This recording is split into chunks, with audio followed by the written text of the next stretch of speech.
and Twitch. Sending on the data.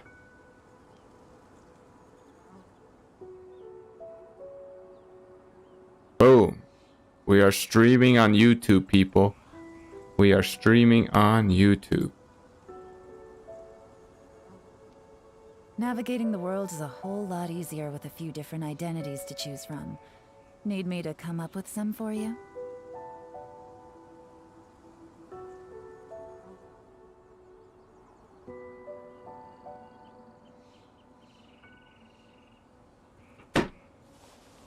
All right. Let's begin.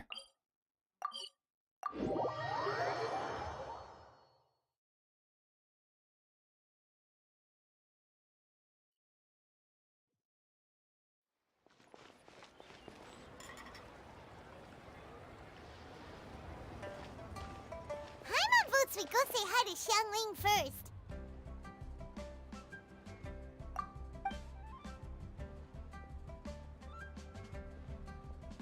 Huh?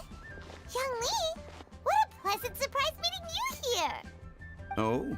Why, the pleasure is all mine. As is the surprise, surely. It must be fate that brings us together in this place. How have you fared as of late? Setbacks are inevitable over the course of a long journey. If you wish to share what's troubling you, allow me to lend my ear. There is no need to shoulder all burdens by yourself. You are too kind.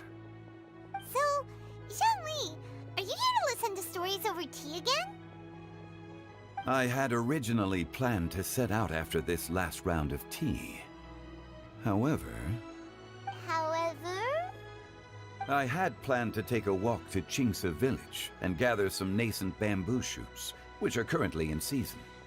A villager there once gave me a small sample, and they possessed a most excellent flavor. Huh? Nascent bamboo shoots? Why can't you just use normal bamboo shoots instead? Wait, Paimon knows! Because Zhongli prefers the finer things in life, right? Okay, Mr. Particular, let me guess. Ahem. The nascent bamboo shoot has a uniquely tender texture and a delicate sweet taste that its normal cousin cannot match. An astute observation, Paimon. You know me well indeed. Lantern Rite is almost upon us, but besides the bamboo shoots, there are a few other items I have not yet procured from Director Hu's list. May I ask if you have already made arrangements for the days ahead? Well, we were planning to use the opportunity to say hi to some of our friends, but before we were able to figure out a schedule, we ran into you.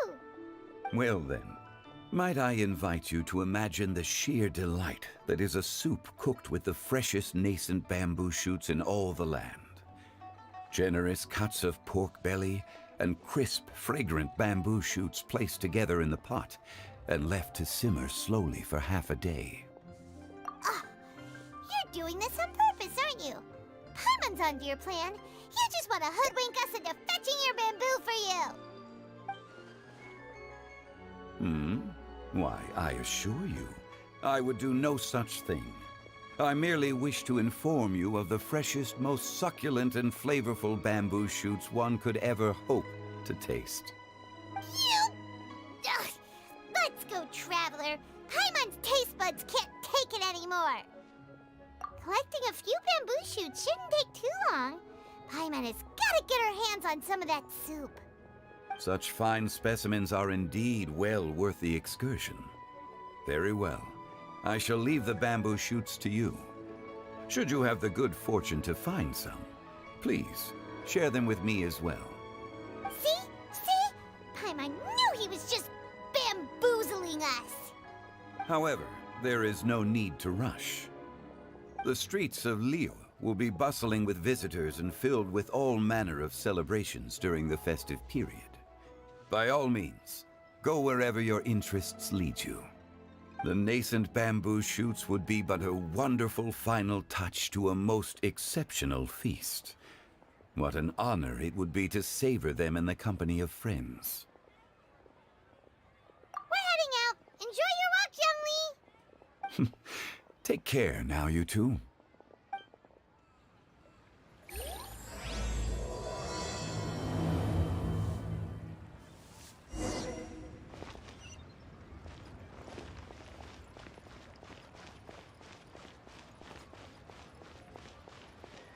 Alright, cool. Paimon's not gonna talk in the middle of that. So I just rudely interrupted her.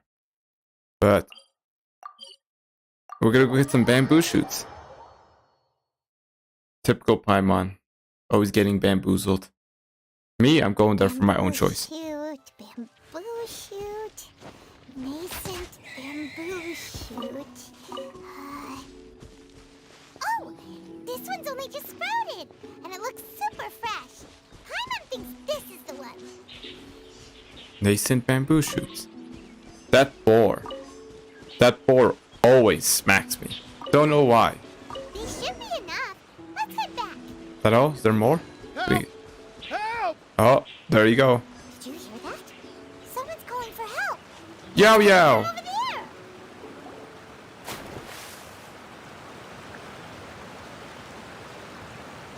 Are you okay?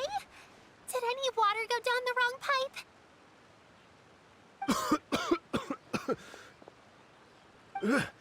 I think I'm okay now. Thank you so much. That was scary. Well, at least you're all right. All thanks to your savior here. Oh, a little girl? Greetings, everyone. My name is Yao Yao. It's a pleasure to make your acquaintance. Whoa, she's so well-mannered. My name's Paimon, and this is the Traveler. I'm Dvorak, a musician from Fontaine. I came through Stone Gate, intending to head towards Liyue Harbor, but then I became captivated by the beautiful scenery, and before long, I was completely lost. Just now, I was so mesmerized by the waterfall that I slipped and fell into the water.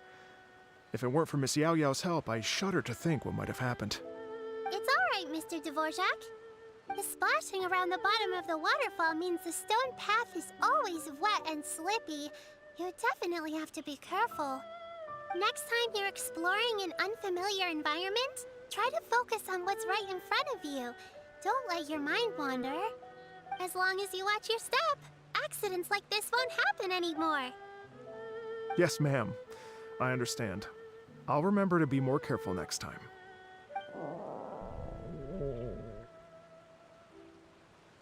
Oh, are you hungry, sir? Oh, I'll be fine. Please, sir, it's quite all right. I was born and raised here in Liyue. It's only natural for me to extend my hospitality to any guests who are passing through. I expect you still have quite a long journey ahead of you. It's very important to keep your energy levels up. I still have some lotus flower crisps left in my backpack. Why don't we split them between the four of us? Aw, what a thoughtful kid! She even has some for Paimon! You're welcome. Mmm, so tasty. If only there were more. Having a healthy appetite is a good thing. It means Paimon's still growing. If I'd known I was gonna run into you, I would have made a second batch. Hope you're taking notes, Traveler. This is how you treat your Paimon. What do you think, sir? Are Liyue snacks to your taste? I wonder if they're not sweet enough. No, they're perfect. When I was traveling through Mondstadt, I had a chance to try one of their moon pies. It had a meat filling, unlike these crisps. But apart from that, it seems like they follow a similar cooking process. Both are delicious in their own way. As for Fontaine's cooking, though, it's been a long time since I've had a taste of home. Sounds like you spend a lot of time on the road, huh? I do.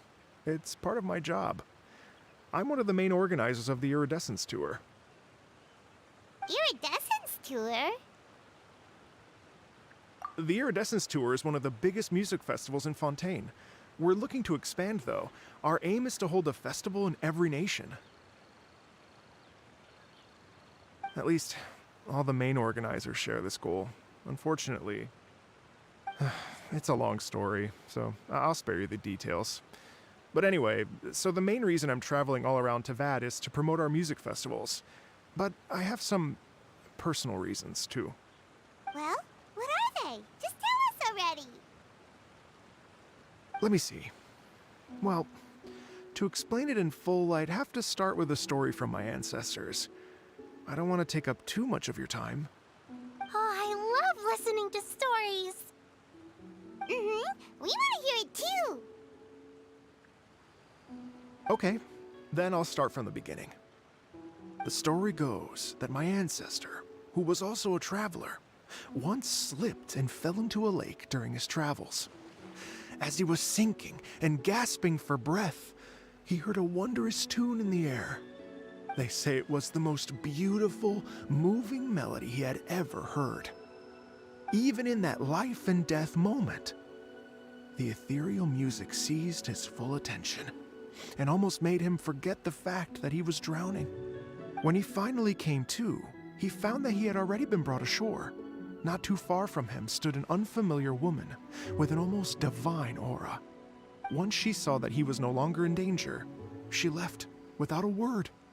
My ancestor tried to run after her to give his thanks, but although a mere dozen paces separated them, no matter how quickly he gave chase, he drew no closer and remained a dozen paces behind. In the end, all he could do was to bow in thanks to the woman as he watched her walk away towards the rivers and mountains in the distance, before at last he turned around and made his way home. Once he returned to Fontaine, he began to learn an instrument so that he could spread his story far and wide, just like the bards.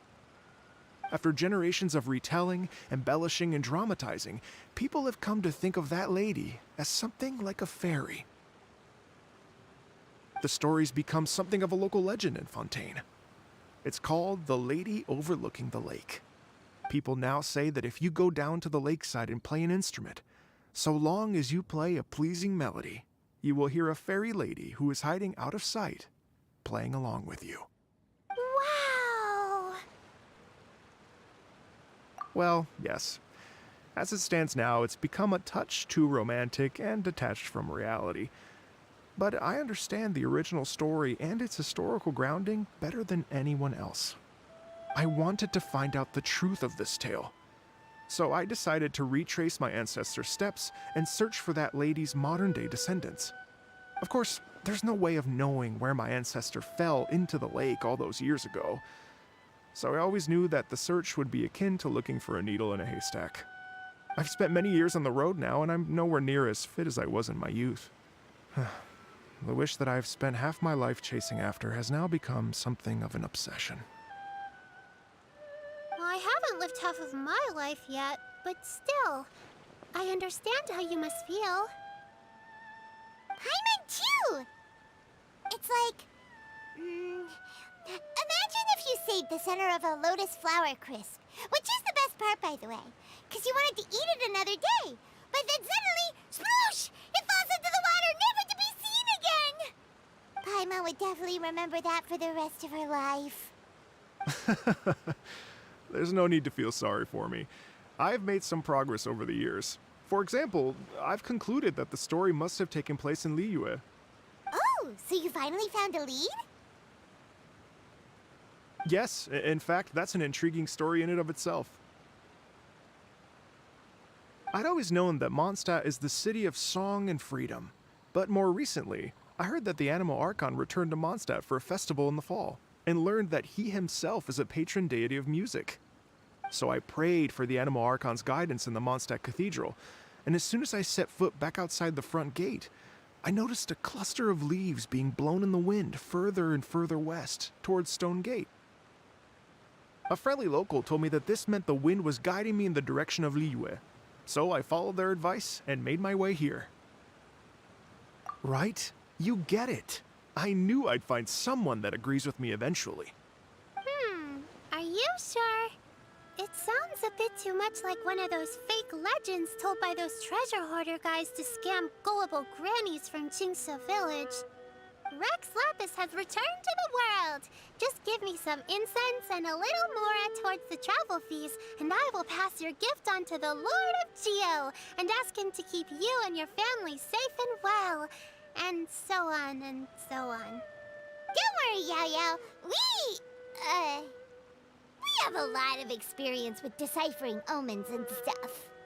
And anyway, you only got scammed if you handed over Mora, right? Actually, to express my gratitude, I did spend rather a lot of Mora on several bottles of fine wine, which I left at the statues of the Seven along the way. Oh dear. Well, how about this, ladies and gentlemen? Why don't I bring you all to Yujing Terrace to see Miss Ganyu? I don't know very many people, so I can't help you out much. But Miss Ganyu and the Qixing know just about everything. If you've been scammed, they'll help you get your Mora back. And if the wind was telling the truth, and you want to keep looking for that lady's family, they'll be the best people to ask. But you've already helped me so much.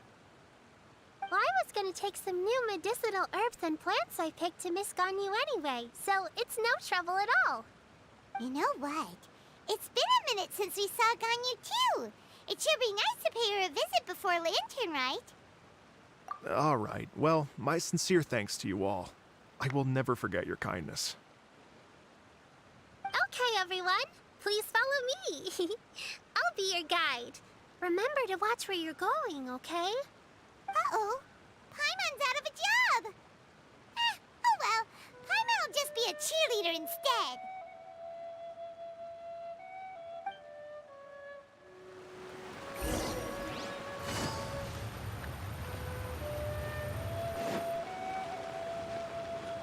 Okay.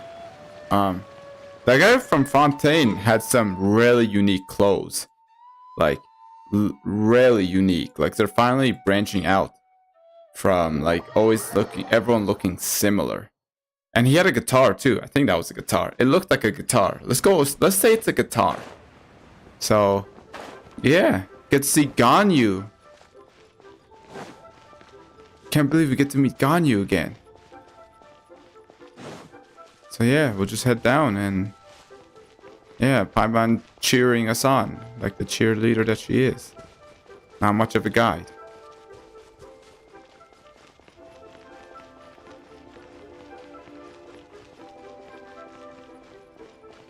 Cool.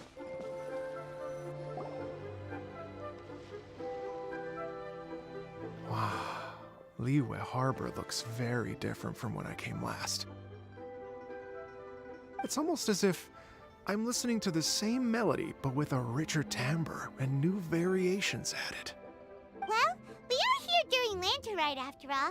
It only comes once a year, so they always have a big celebration. It's fair to say that this time of year is when Liyue Harbor looks the prettiest. Great. Let's go and check it out. I can't wait to get into the city and see it all up close for myself.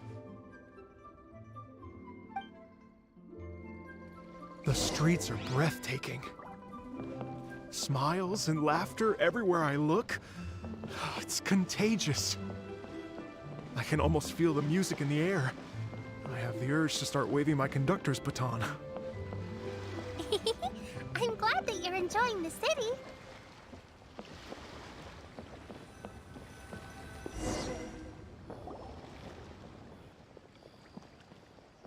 Hey, everyone.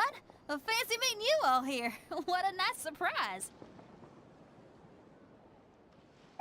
Hello, Xinyan. Let me introduce some new friends. They are... Traveler, Paimon, and Mr. Dvorak, right? I've known them all for quite a while. When I was last here to advertise a Liyue stop for the Iridescence Tour, Xinyan was one of the few people willing to give me the time of day. Feels like I've been chasing this Iridescence Tour bandwagon halfway around the world, but I keep getting stood up. What's going on, Mr. Dvorak?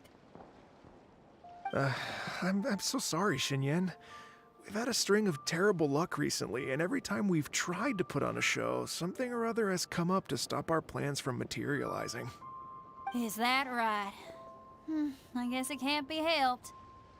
So, what brings you to Liyue Harbor at this time of year anyway? Thinking of putting on a music festival during the Lantern Rite celebrations? A Lantern Rite music festival? Yes, please! No, I'm actually here on personal business this time. Oh, so no Lantern Rite music festival? I mean, that's not just up to me. Hosting a music festival takes a lot of funding and personnel. Moreover, I've never worked with the Liyue authorities before. Even if I were to start putting something together right now, I think it'd be too rushed. Wait, but we're going to meet the Liyue Qixing, aren't we? And they're the ones in charge. Uh-huh, that's right. Miss Keqing and Miss Ningguang can make anything happen. You mean... what? This is the perfect opportunity! Well, sure, it might not work out, but it can't hurt to bring it up as a suggestion. That's the spirit! See? Even the Traveler agrees with me. Mr. Dvorak, don't let yourself be put off by the fact that a few things haven't worked out recently. As for the performers, I can put you in touch with some local artists. My friend Yunjin is a well-known opera singer in Liyue. With her support and a commissioned song from the Yunhan Opera Troupe, we should be able to get something going. But what about you, Xinyan? Are you just going to sit this one out? What do you take me for? If we actually manage to make the Iridescence Tour Lantern Rite Grand Concert a reality, you think I'd let anyone else perform the opening act? Wow! There's that rock and roll spirit! What do you say, Mr. Dvorak?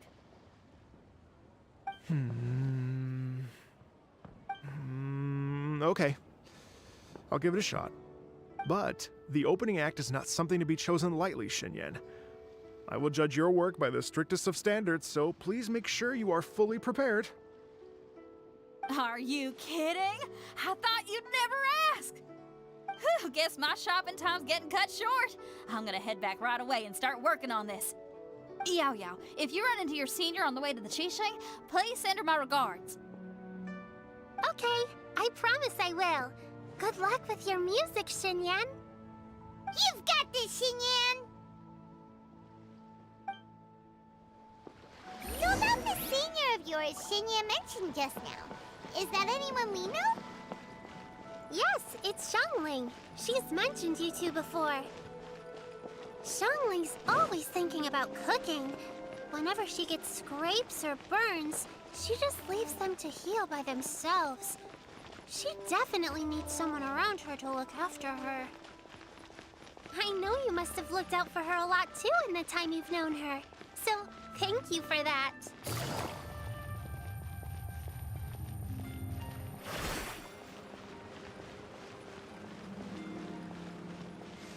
So yeah. Gonna go see Keqing and Ningguang. Gonna get this iridescent tour. This is the one event during Inazuma where you meet Tartaglia and you go into that tower stuff. Yeah. Where you get meet Shiki Taicho, the Shinigami paper thingy, Madam Ping. Oh, it's Master! Is it okay if I go and say hi to her?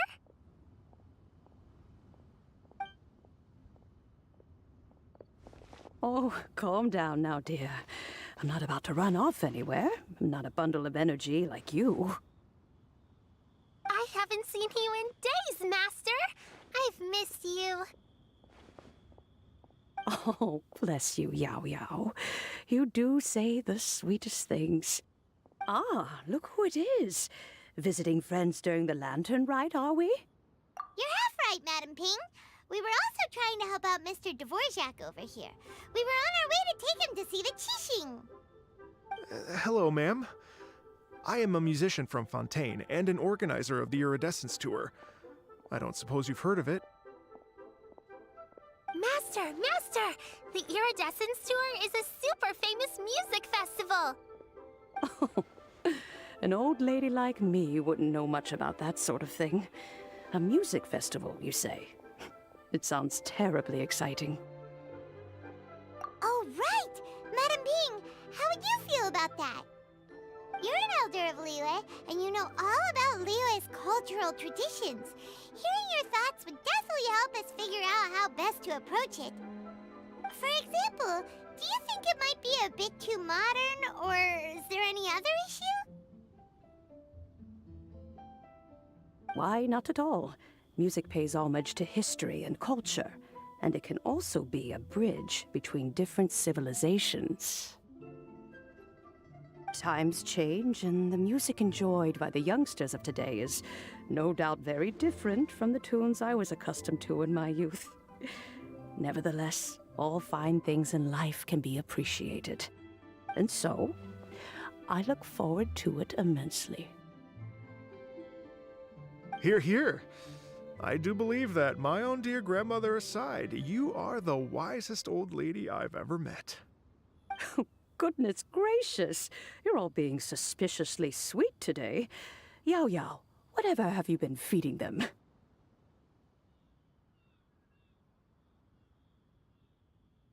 Master, you're in such a great mood today.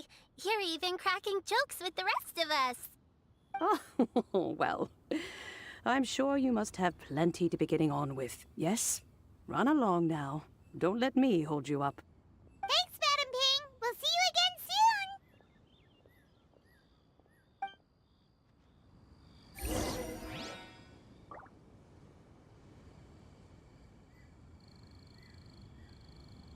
soon! Alright, people. Let's look for Ganyu. Who we were looking originally for.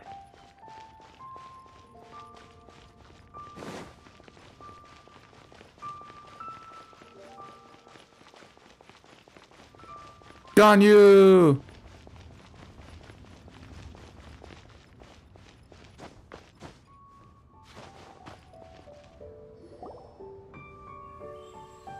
And when you meet with the Ministry of Civil Affairs, please remind them that the festivities are not an excuse to procrastinate their work.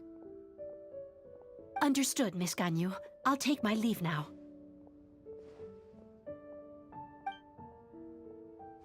Ganyu! What brings you here, Yao Yao? I've brought all the medicine you asked me to pick for you. Oh, and here's a pack of sweet flower seeds as well. Also, these dried GENSHIN leaves make a great pot of tea that's very good for you. I know you've had a lot to deal with at work recently, but you shouldn't push yourself too hard. If you're not careful, you'll end up falling asleep in the grass again. Well, this is weird. It's like a responsible younger sister talking to their disorganized older sister.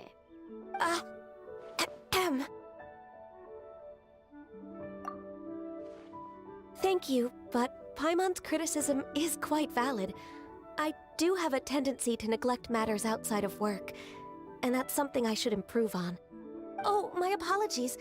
I don't believe we've been introduced. Ah, Paimon will do the honors.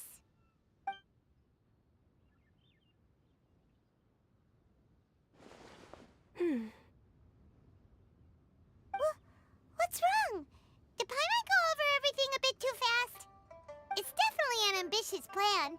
If there's anything you didn't quite catch, Paimon's more than happy to go over it again. It may be a little difficult to make this happen. Oh?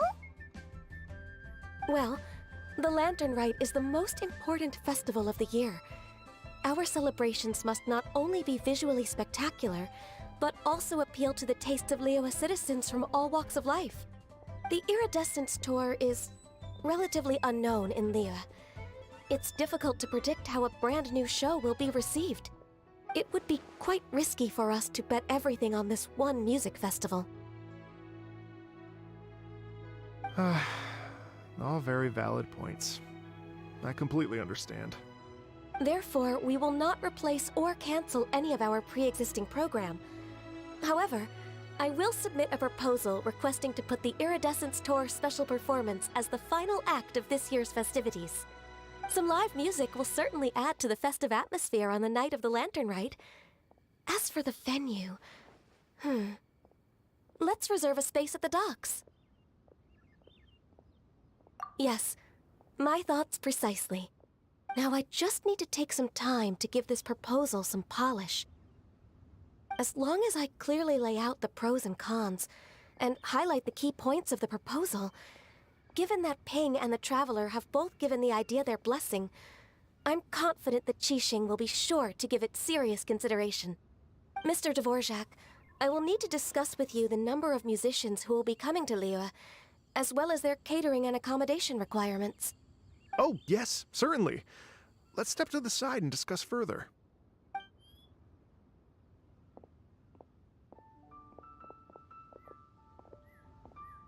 As soon as there's work to do, Ganyu's as diligent as ever. I couldn't agree more. Master once said that everyone has things that they are good at and things that they are less good at. So, with that in mind, Ganyu shouldn't feel compelled to become perfect at absolutely everything. I'm good at taking care of people, so that can be left to me. Wow. Hey, Yo-Yo, can you take care of Paimon too? Paimon's getting hungry again. I'm afraid my backpack's empty now, but if you let me know what you like, I can bring you some of your favorite dishes next time we meet. Apart from lotus flower crisps, what else do you like? Anything sweet, and anything that's made from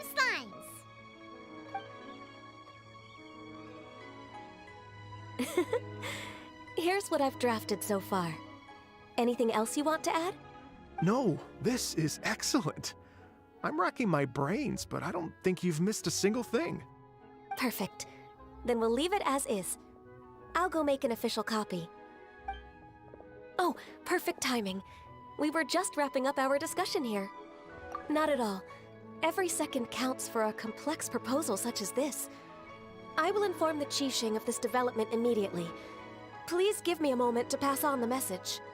Yao Yao, thank you for bringing my herbs. I will make sure to take them. Remember to make tea from them first, Ganyu. You mustn't just chew them raw. I will. Okay, I should be getting back. If Yao-Yao stays out for too long, Mom and Dad will be worried sick.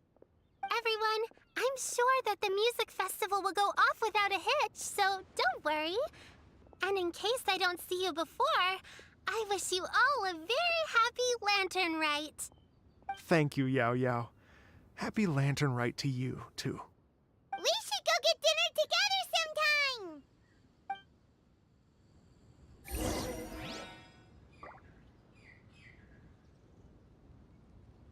Alright. Stay put and wait 2 hours. Oh. Okay.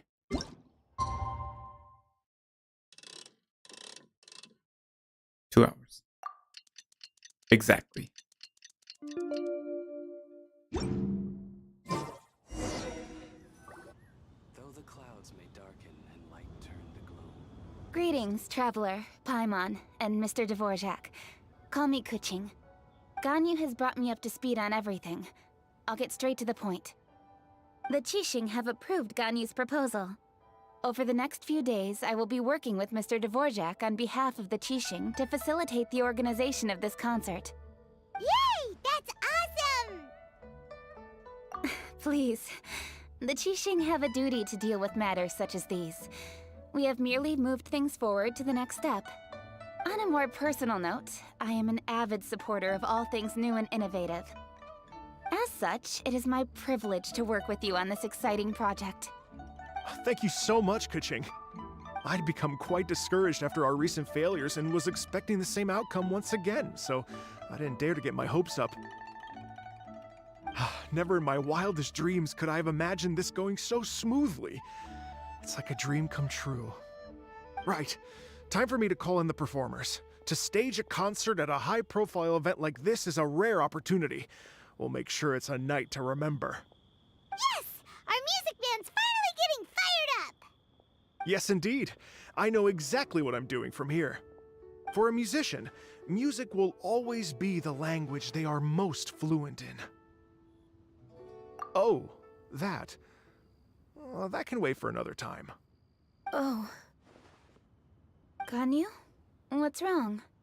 they told me all about Mr. Dvorak's situation, but I was so engrossed in drafting the proposal that I forgot all about it. Oh, that's quite all right. I don't even know what the person I'm trying to find looks like, so it was always going to be a long shot. Don't worry about me, Ganyu.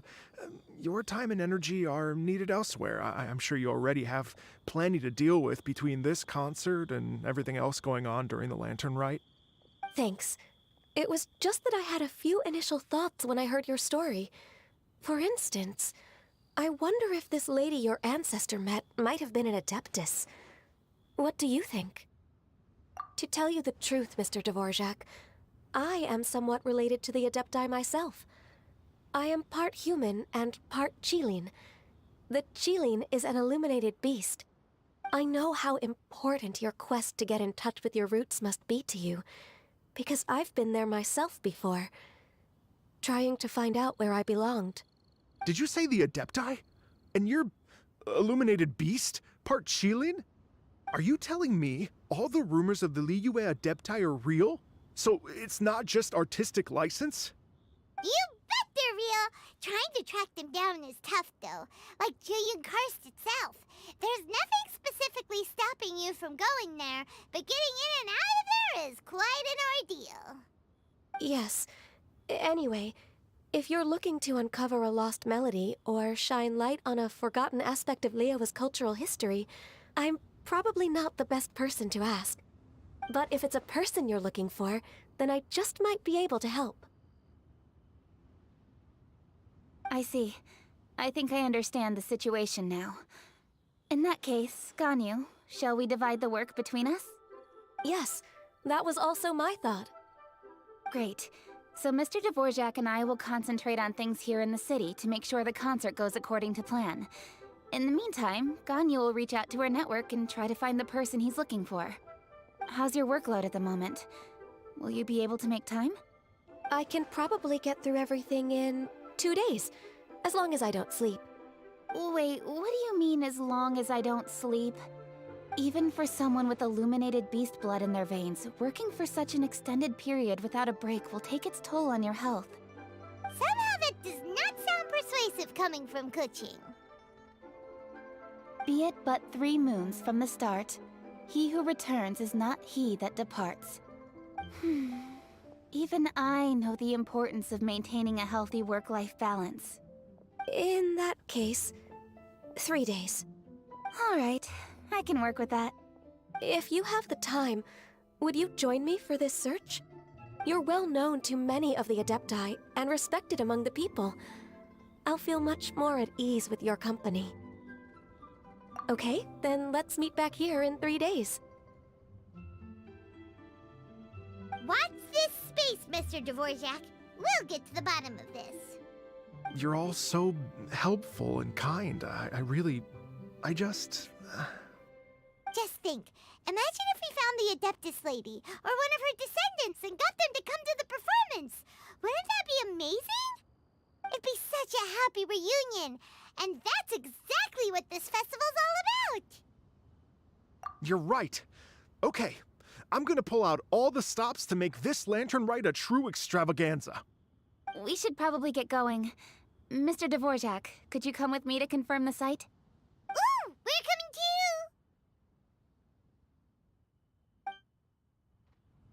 I was wondering, what are your thoughts on music? What does it mean to you? Music sounds nice? Truth be told, the question of what music means to people is one that I've been pondering for quite some time. Let's revisit this question after the concert.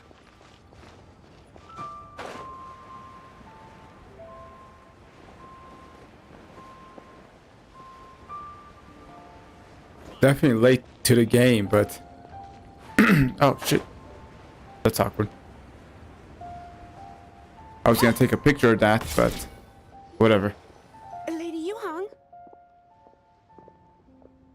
Baiwen, what is it? Lady Ningguang's orders, I've been gathering intelligence outside of the city with the goal of uncovering and dispatching any trouble ahead of the festival. I am told that a strange melody was heard somewhere along the coast. I was wary of investigating further on my own, so I was just on my way to report this incident to Lady Ningguang. But I'm worried that if we don't act right away, we may miss the window of opportunity to take appropriate action. I understand. In that case, Yeah, Kuching, you're busy enough as it is. There's a ton of different things in the city that needs your attention. Leave it to us. Don't worry. Whatever it is, we'll definitely be able to handle it. Well, he will handle it. With the Traveler on the case, it's as good as dealt with.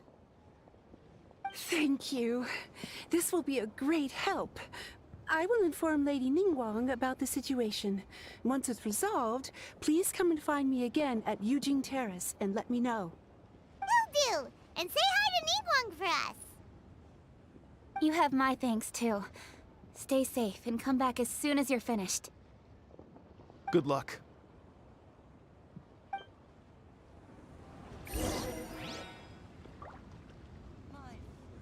All right, let's head to the location, which is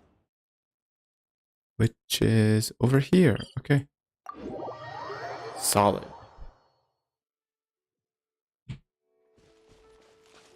So yeah, Lanterite's gonna be interesting. Ganyu and Kaching is overworked as usual, teaming up to knock out work together, ultimately being overworked. But yeah, that's just how they roll. Alright. Byron said this strange tune was coming from around here, right? But Paimon doesn't hear anything. There doesn't seem to be a soul in... I was just wondering who in their right mind would come out to a place like this. So, it's you two. Yeon! How'd you sneak up on us like that? You nearly gave Paimon a heart attack! You look pretty alive to me. Can't have spooked you that bad.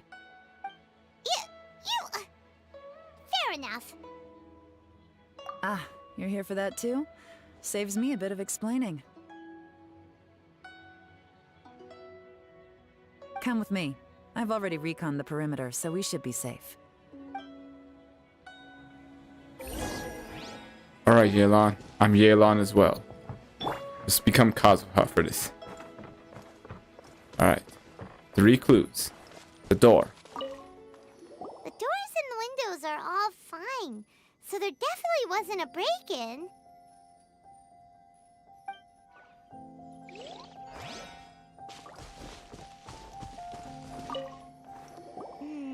The stuff by the door is in pretty good condition, though. It can't have been too long ago that someone was last living here.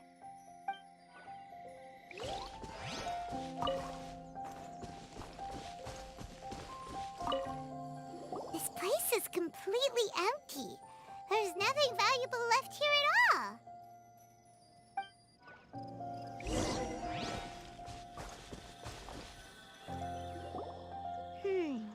How strange. It looks like it's been looted, except for the fact that there's no sign of a struggle. The bad guys could have sneaked in while the owner was gone, but then how do you explain why the door and windows are intact? Seems you've done a pretty thorough inspection. So, any theories on what might have happened here?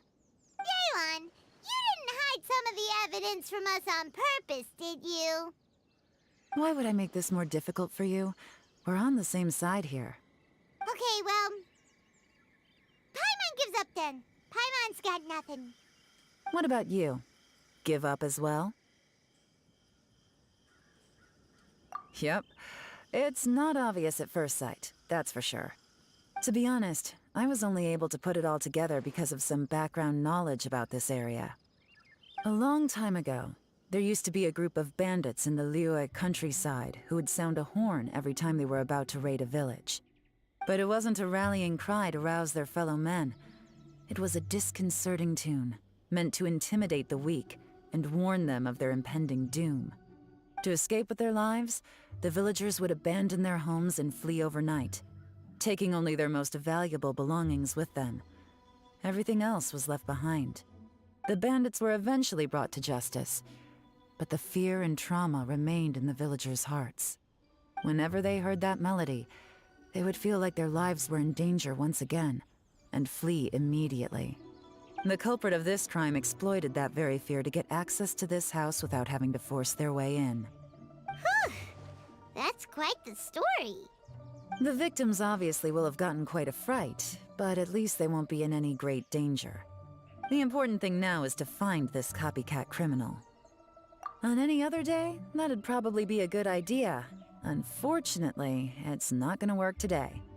Take a look around and you'll see what I mean. This criminal is clearly well-versed both in using music to commit crimes and in making a clean getaway. Not only did they stay off the muddy road to avoid leaving footprints, it looks like they were also careful not to bring any gadgets with so much as a trace of elemental energy. Evidently, they were intent on keeping even the most experienced investigators off their trail. Unfortunately for them, I'm one of the best trackers in the business. They're not about to get away with their little scheme on my watch. So basically, if we want to find the culprit, we just need to follow Yelan.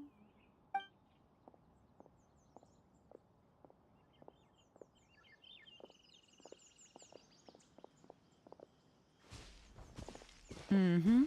As long as you can keep up. Since the culprit's trying to be cautious and low risk, I'll bet they left through an area with some vegetation for cover, but not so much that it would slow them down.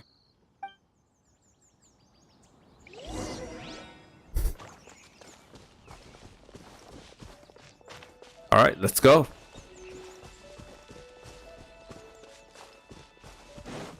Here, look at this. I'm looking. These tracks are superficial, but they definitely didn't occur naturally. Something heavy was being dragged this way, meaning we're headed in the right direction. Super smart Yelan. Let's go. Let's go, girl. Now it's raining. Huh. Their pace has increased. Normally, people carrying a heavy load slow down as their journey goes on and they start to tire. Whatever's motivating them to speed up must be psychological. For instance, reaching the home stretch. After the rain stops.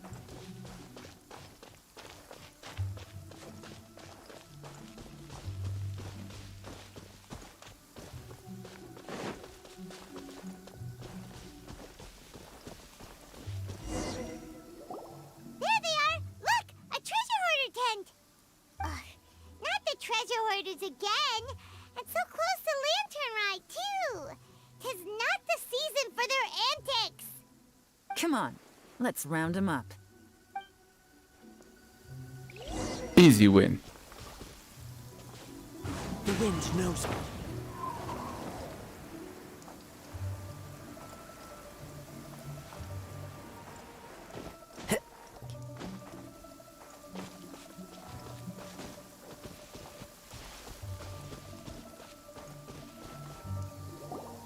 Hey!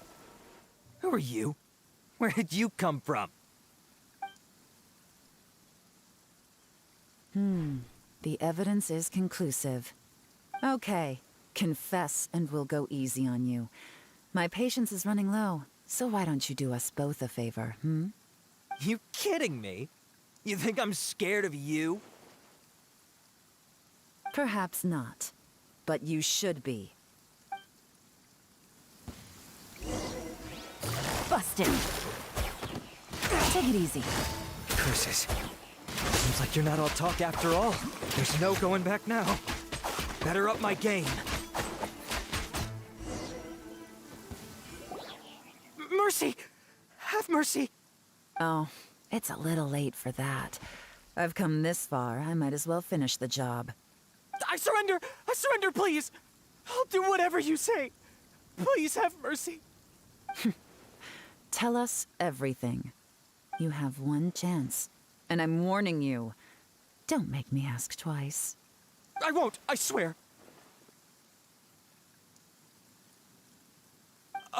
You know, so Lantern Rite's nearly here, and like a lot of people, I wanted to buy a few nice things. I know I'm with the treasure hoarders and everything, but I don't really have any kind of experience with robbing people and whatnot. So I don't have the guts to break into somebody's house. Wow, you're really going to complain to us about that? No, not at all. I'm just telling it how it is. Okay. Continue. I racked my brains trying to think of what I could do, and eventually, I remembered something from back when I was a kid. The bandits would blow their horn, and my grandma would grab us kids and run. I remember the tune, so I figured I'd try it for myself. I mean, just to see what would happen. At first, anyway, I seriously didn't expect that family to pack up and leave. But they did, and they just left all their stuff right there for the taking. It was too easy. I couldn't resist. It was completely wrong of me. I know that now. I'll return everything that I took.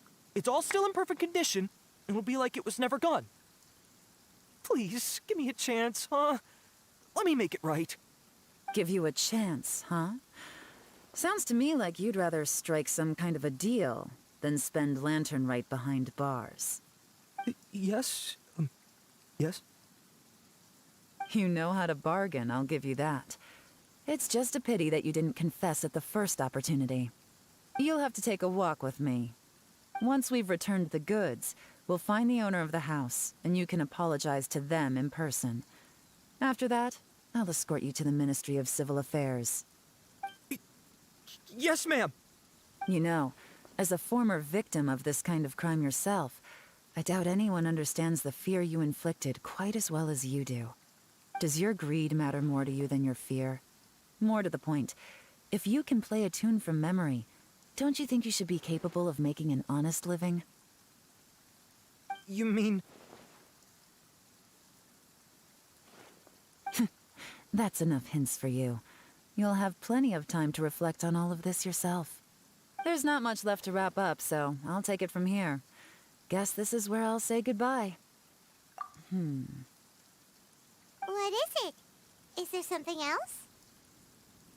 I'm still not sure how you first got your hands on this information, so play it safe when you get back. Don't mention to anyone that you ran into me out here. You helped a lot with the investigation and arrest anyway, so it's perfectly fair for you to get all the credit. Just take it. It works better for me, too. See you when I see you, and happy Lantern Rite. Leon's such a pro at this. With her taking it from here, it's as good as resolved.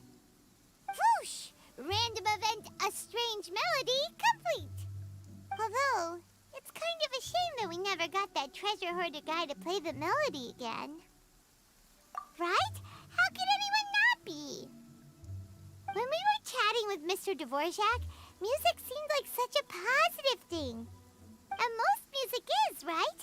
It can help us relax, feel all warm and fuzzy, recall happy memories, or even just think happy thoughts. Paimon never imagined that music could be used to commit crimes. Oh, really? Huh. Makes sense. Paimon's musical understanding improves again! Well, anyway, now that everything's resolved, let's get back to Liyue Harbor. Byron's still waiting for us with our random event rewards.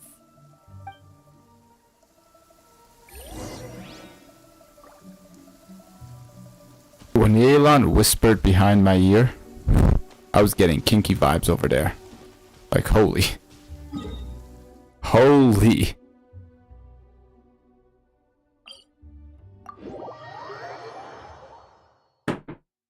It's like she has experience. Only innocent children and timid adults are scared of thunder. But you're not either of those, are you?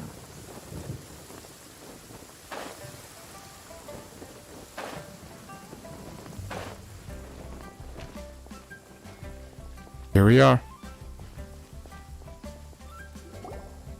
Byron, we're back! Everything's all sorted! That's great news!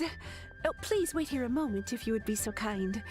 Lady Ningguang instructed me to advise her upon your return.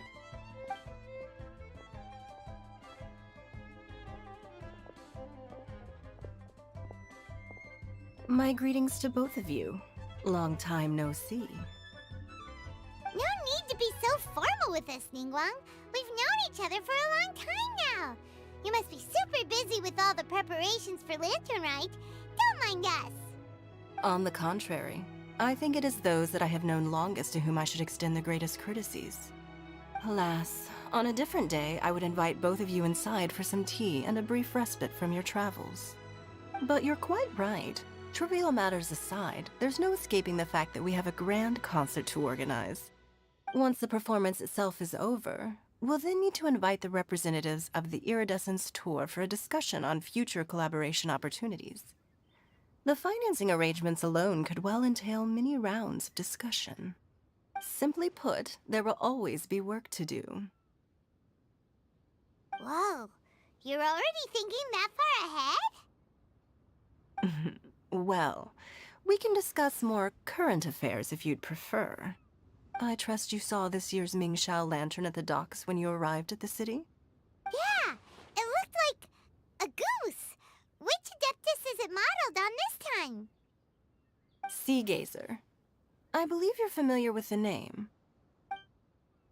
Legend holds that he was free-spirited and easygoing. People described him as a cheerful soul and a loyal friend.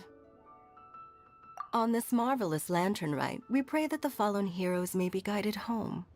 If the sound of music can flow like the rivers and streams into every corner of the land, perhaps the souls of those who have gone before us will hear the song of a new era. I wonder whether the melodies will be to their liking.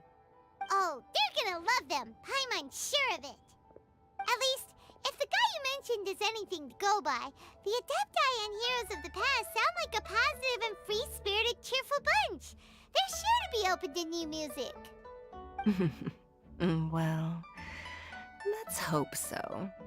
I heard that you'll be going on a search with Ganyu to find the descendants of a fairy lady from a Fontaine legend. I'm sure this quest to uncover the truth behind an ancient story will turn into a most charming tale. Do share it with me, won't you?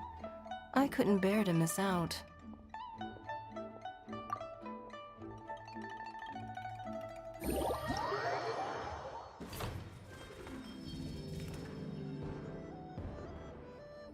And there we have it. Part 1 of the story is completed. Alright, 2 days later. We got a few quests. Wow. Got a lot of quests. Probably work on this, knock this out, and then... Or we'll just do this first. Yeah, we'll knock all this out first, so...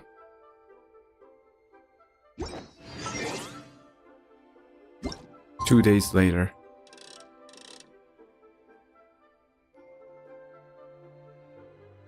Yeah, sounds good.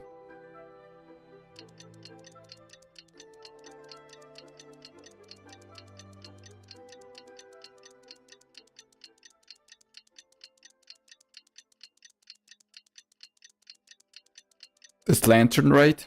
From all the spoilers to get, it's supposed to be really interesting. Looks like it's about...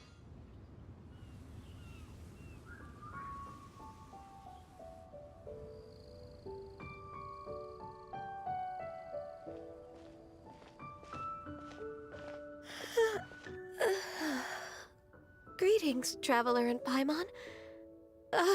What time is it? Are you okay, Ganyu? You were nodding off there. Didn't you sleep well last night? I'm fine. Don't worry about me. Let's discuss the matter at hand. Since last time, I've been thinking a lot about the story Paimon told me. In essence, someone rescued a drowning man and performed some music. If that were all there was to it, it could have been many people, human or Adeptus.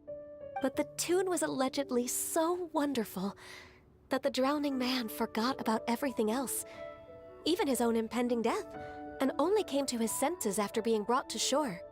Perhaps there was an adeptal power at work in that music that he, as a mortal, could not perceive. Or Perhaps he sensed a power surrounding him but lacked the words to describe it, not knowing where it came from.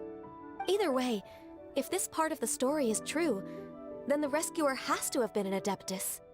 You really think so? But this story is all the way from Fontaine. Isn't this a bit of a long shot? Also, Paimon's really curious about how people from Fontaine think this fairy lady looked. Ooh, like a crystal fly's wings? That would be pretty cool. But Paimon definitely can't imagine any of the Adepti looking like that.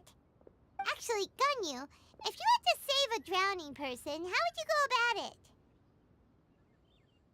Huh? Me? Well, I'd get them to the shore, and then I'd probably hide behind a tree and watch them for a while. Once I was sure that they were going to be okay, I'd slip away without a sound. Got it. So basically, Ganyu's the type of person who doesn't like taking credit for her good deeds. No, it's not like that. I'm just not very good at explaining things. And I also find it really awkward accepting other people's gratitude. Well, what if this Adeptus in the story had a similar attitude? That would explain why she just left without saying a word. She was probably thinking something like, one was merely passing by and saw fit to address this egregious disruption to one's graceful zithering at once. You may keep your thanks to yourself. That was actually a very good impression of Cloud Retainer, Paimon. As far as I'm aware, Cloud Retainer isn't the most musically gifted. Still, we can't completely rule her out just yet. If we set off now, we could head to Mount Outsung and ask her about it. You'll be able to confirm either way if it's her, and I can, I've been in Lea Harbor for so long now that I'm just not as familiar with the Adepti anymore. If there's anything we want to know about them, she's the best person to ask. Sounds great! And we're pretty close with Cloud Retainer by now, so we probably don't even need to bring her food this time, right? I've prepared a gift for her to mark the festival, just in case. However, Cloud Retainer spends most of her days studying mechanisms in her abode. She's on her own so much of the time that the moment she has someone to chat with, she just... Never mind. I promised I'd help Mr. Dvorak, and now that I've made the contract, I can't be having second thoughts. Traveler, Paimon, let's set off for Cloud Retainer's abode. Seems like this is a tough decision for Ganyu, but she's made up her mind now. Paimon gets why she'd be so anxious. Okay, how about this? If Cloud Retainer tries to start telling stories about her again this year, we should pipe up and change the topic. Wait, did she leave already? Hey, Ganyu, wait up!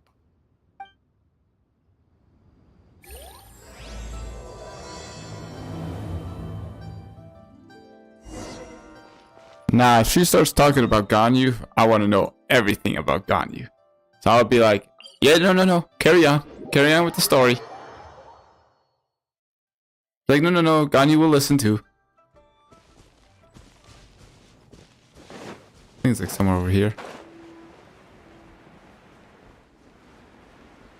Ooh, that was nice.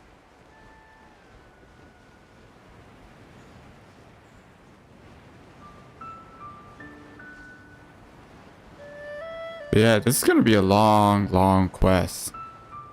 I just completed part 1. I'm pretty sure there's 4 parts, so this is part 2. I'll be here for like a few hours.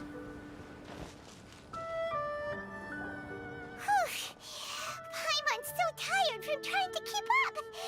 Don't either of you need to take any breaks?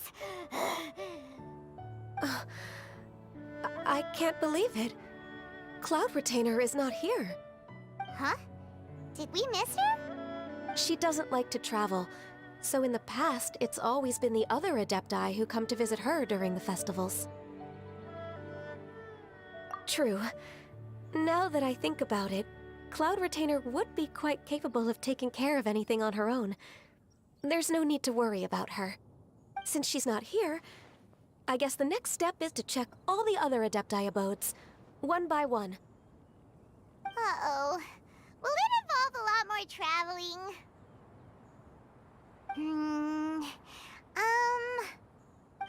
Got it! Paimon has a great idea! Please go on, Paimon. Our goal here is to find the Adeptus that helped Dvorak's ancestor, right? We can't hear any music right now, but if she's really as nice as the story suggests, she'd definitely come to help anyone who was drowning, right? Yes, I think that's fair to say. So, all we have to do is get the Traveler to pretend to fall into the water, and the Adeptus will come to the rescue! You know perfectly well that Paimon can't swim! Paimon would sink like a rock! Just trust Paimon! The water's pretty deep over there! Quick, swim to the very center!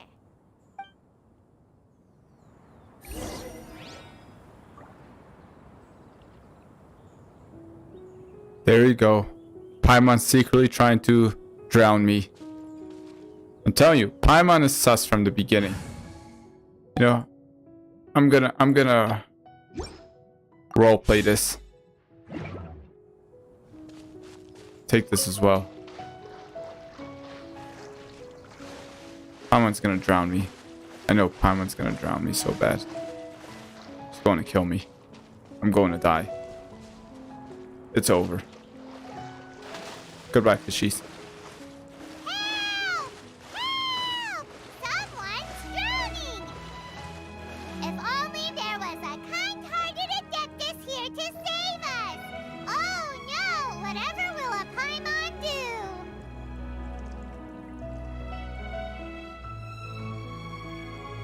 What is going on?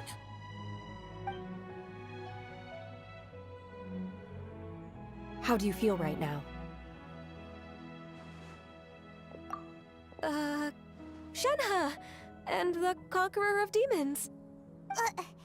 Why don't you say something? Please don't make Paimon explain it. Okay, fine. Paimon will explain. We're looking for an Adeptus who's good at being a lifeguard and playing music. But if the Adepti aren't gonna stay home, then how are we supposed to find them? It wasn't me. Yeah, so this Adeptus is most likely a woman. And I am not an Adeptus, as you both already know, Traveler and Paimon. Okay, so this is Paimon's fault. No way Paimon would have suggested this idea if she'd known how awkward this was gonna be. Glad you're okay. As far as I know, the one you seek is no Yaksha. And one last thing. Your actions here caused others a great deal of worry. Do not repeat them again in the future. As ever, the Conqueror of Demons comes and goes, just like the wind. Right. I didn't dare to say a word just now. How's your training going, Shenhe? Have you made any plans for Lantern Rite? We could spend it together in Liyue Harbor if you'd like. I had planned to spend the festival with Master this year. However... Oh, speaking of Cloud Retainer, when did you see her last? Earlier this morning. She set off for Mount Hulao at dawn. I noticed she was using an Adeptus art of some kind to protect a mechanism that looked like a boiler. Maybe it was a gift for Mountain Shaper. I did not inquire. So we just missed her. Please excuse me for a moment. I think I'll leave the gift in her abode. Sure. Thank you. It sounds like Ganyu and Shenhe have gotten a lot closer recently. Yes. During the summer and winter, I continued to train with Master. In the other months of the year, I have been learning to adapt to human life in Liyue Harbor. Ganyu arranged accommodations for me in the city, and also recommended several work positions for me. But when I try to blend in by referring to her as Miss Ganyu or Lady Ganyu, like the others, She says I mustn't address her like that. Sometimes I'm supposed to copy other people. Sometimes I'm not. It's a little difficult to keep track of everything. Oh, is that what it is? Noted. So, you came looking for Master today because you wanted to ask her about the Mystery Adeptus. Is that right? Yep. Oh, speaking of that, have you ever heard any music while out training in the mountains? Music? What is that? It's... a kind of a happy or relaxing sound. Or, a nerve-wracking sound. Or even a terrifying one. Okay, I'm done. I also left her a note so that she knows where to find us. We won't miss her again. Yay! That's really helpful. Thanks! We were just talking about this thing called music, and based on Paimon's description, I do believe I hear it every day. Please follow me. Oh, really? Great, let's go!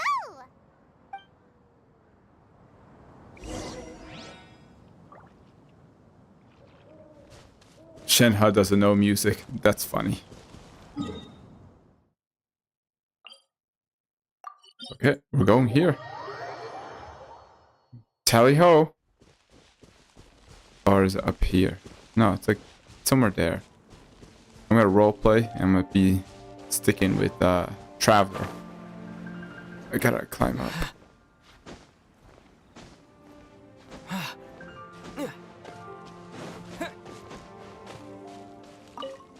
There you go. Grab this.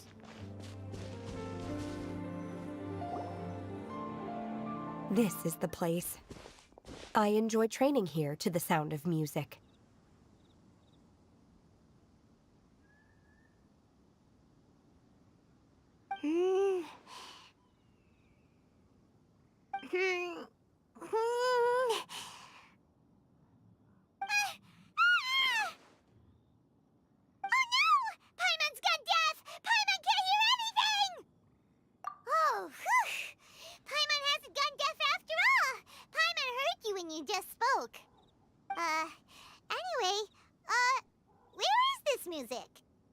The faint sound of birdsong, the quiet murmur of the streams.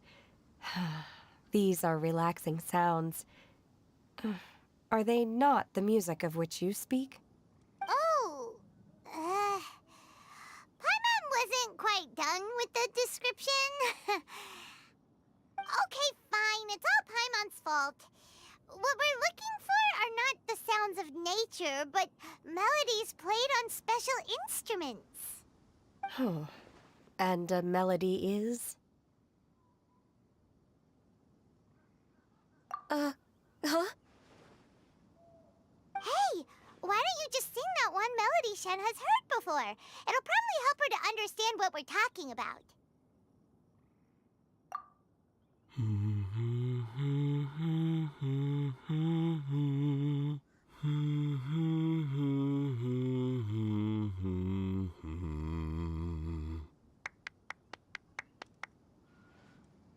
Oh, was that from the opera that Yunjin sang? That was a melody, and melodies can be called music. It felt like I was transported back to the past. In my mind's eye, I could see the Zhao lanterns lighting up the night sky again. We're all there, raising our glasses and drinking to our heart's content on the Jade Chamber. As I watched Yunjin's performance, I felt a warm sensation in my heart. And as the drink reached my stomach, it went from warm to hot. When you hummed that melody just now, feelings from a whole year ago came right back to me, as strong as they were on that day. So that's the power of music. Wow, Shenhe. That was so deep! Music definitely has the power to bring up memories. It's like a time capsule with all the special moments from our lives squished inside. What about you, Ganyu? Are there any melodies that have left a deep impression on you? I don't remember if my parents ever sang any lullabies to me. I know some local folk songs, and a few other things come to mind too. The songs of the sailors down at the docks, the little ditties that the vendors call out in front of their beloved shops, the tunes of folk artists performing on the streets. Yes, that's right. In the past, whenever I heard the sound of those tunes, I always felt that they were worlds apart from me. Nenny and Liyue probably view me as a non-human. And they are right, in the sense that I never could connect with humans' artistic expression and their sentiments. So I haven't been able to integrate into their community and be a part of their lives. At least, that's the view I held in the past. Only more recently did I start to realize that the only barriers are ones that I have erected with my imagination. The way those melodies make me feel isn't all that different from other people after all. They're about mundane details of everyday existence. Life's ups and downs, joys and sorrows. Even though we come from different backgrounds and have different stories to tell, when it comes down to the most common things that we see and experience around us each day in the city, in that sense, we're all the same. You go, Ganyu! You're really making progress. You have loads of friends in Liyue Harbor when you think about it. Like, okay, maybe some are more like coworkers and bosses, but at the very least, Keqing and Shenhe are your friends now, right? Yes, I am.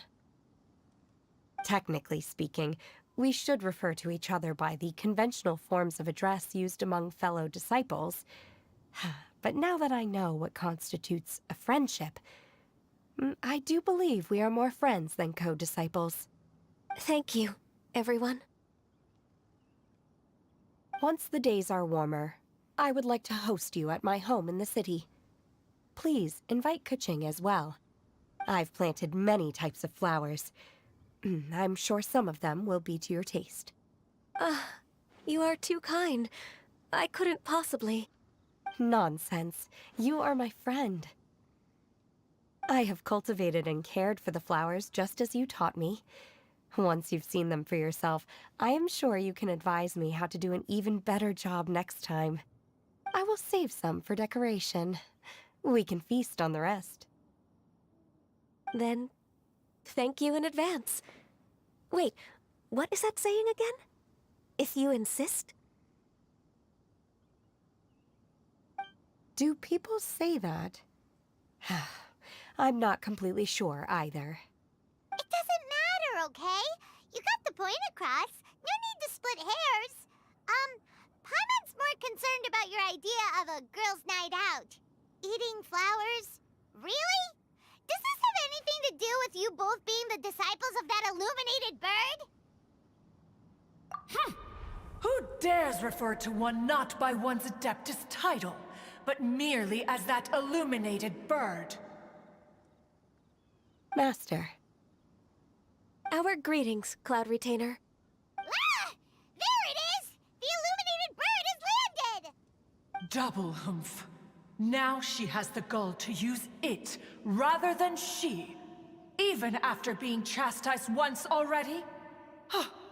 Barely a moment has passed since we last met, and yet your impertinence has reached new heights. Very well. If you refuse to learn your lesson, one shall scold you no further.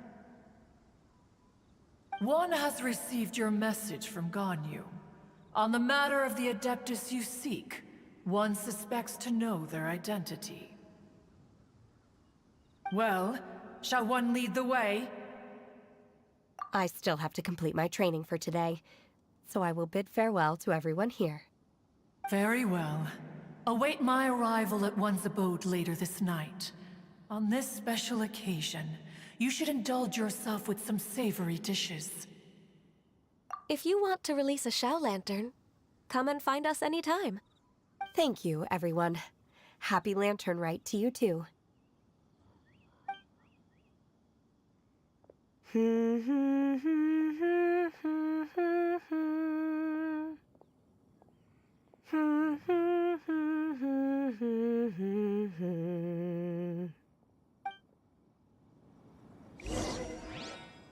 Shenhe humming that sounded so much better than when the Traveler did. What the hell? I was creeped out. I was like, what the hell was I? What the hell were you humming, boy? Where am I supposed to go?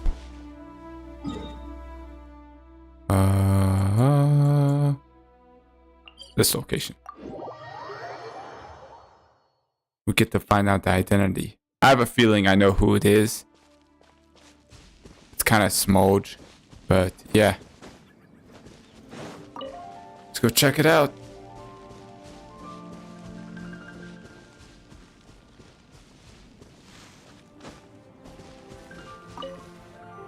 Here we go. Is this Quaily Plains? Cloud Retainer, why did you bring us here?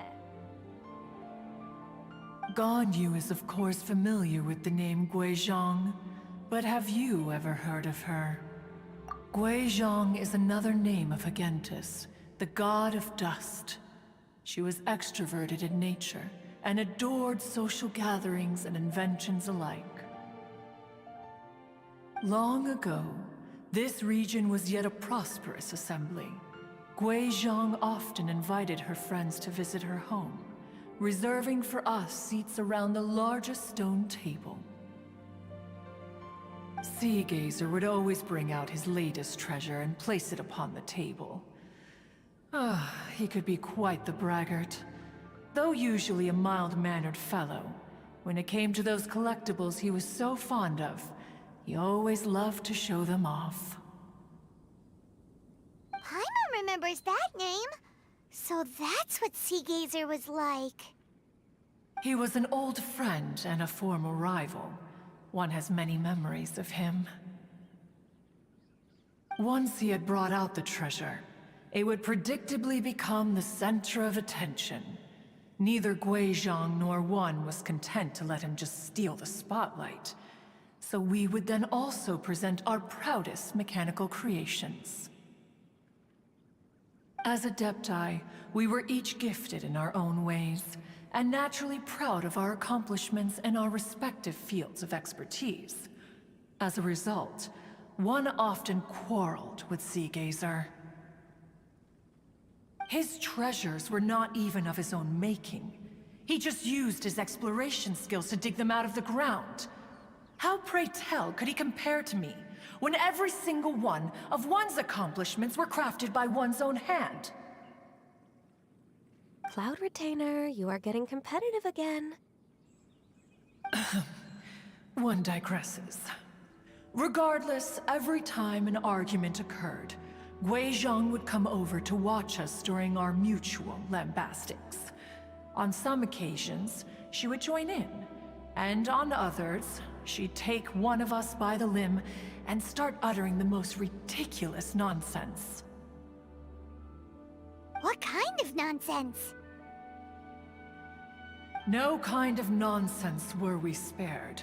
Sometimes she would brazenly opine, why argue between yourselves when neither of you could ever hope to beat me? Other times, she would make unsolicited suggestions, such as, once you two are done arguing, let's go to the foot of the mountain and grill some meat. She always sought to make everyone happy, and one must say, she had quite the gift for it. No matter what nonsense she said, one never felt bothered or offended. It also helped that she never referred to one as that illuminated bird or ladybird. Come on, get over yourself! Anyway, just as our impassioned arguments would reach the apex of acrimony, Marchosius would bring his delectable dishes to the table. Who would dare snub the stove god and his wondrous creations? At the sight of him, we would all immediately drop the argument and prepare the table for a night of feasting and drinking. Back then, one was always bothered by how the cups Rex Lapis brought were always too square for one's taste. Can you see yourselves ever enjoying a drink from a square cup? Then you are most tolerant, but that is its own virtue. Even one could never find fault with Marchosius's cooking. As we ate, Guizhong would continue to find topics for conversation, filling the table with humor and laughter.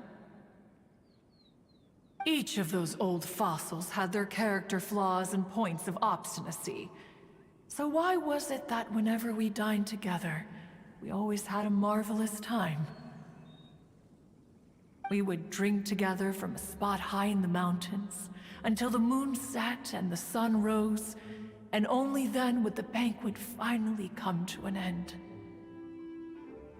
Streetwood Rambler would often remain to admire the flowers with Guizhong before returning to her own abode.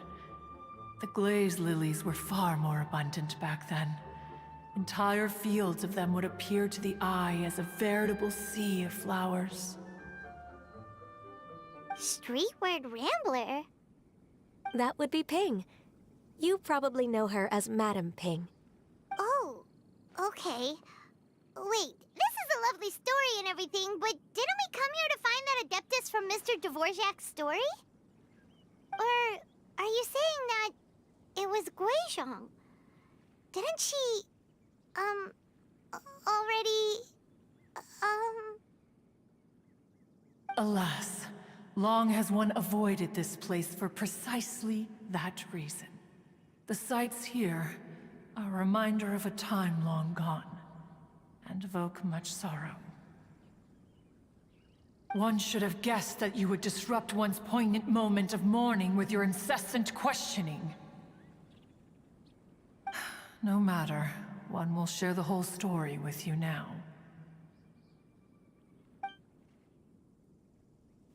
In times gone by, one quarreled oft with Guizhong concerning mechanical principles.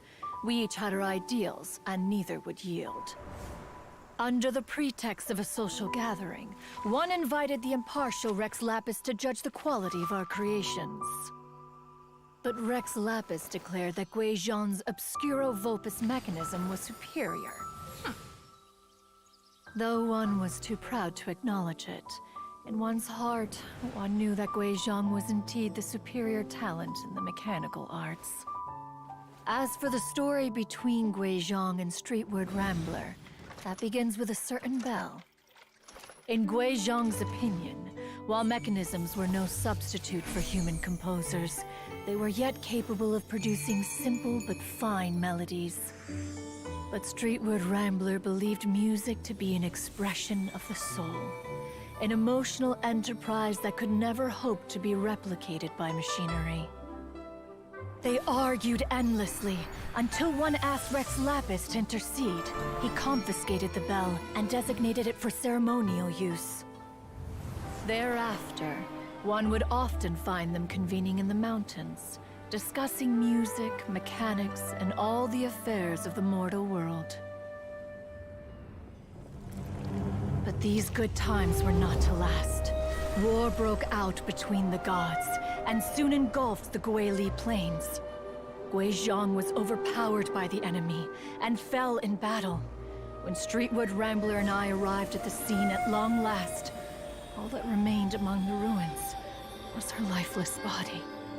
After this, at Streetwood Rambler's request, Rex Lapis granted her the cleansing bell for safekeeping. To honor our friend's memory, one made a few finishing touches to her ballistic device. Many lantern rites have passed since then. Many greetings and goodbyes. Upon what do you gaze? The Guili Plains? No. It's everything.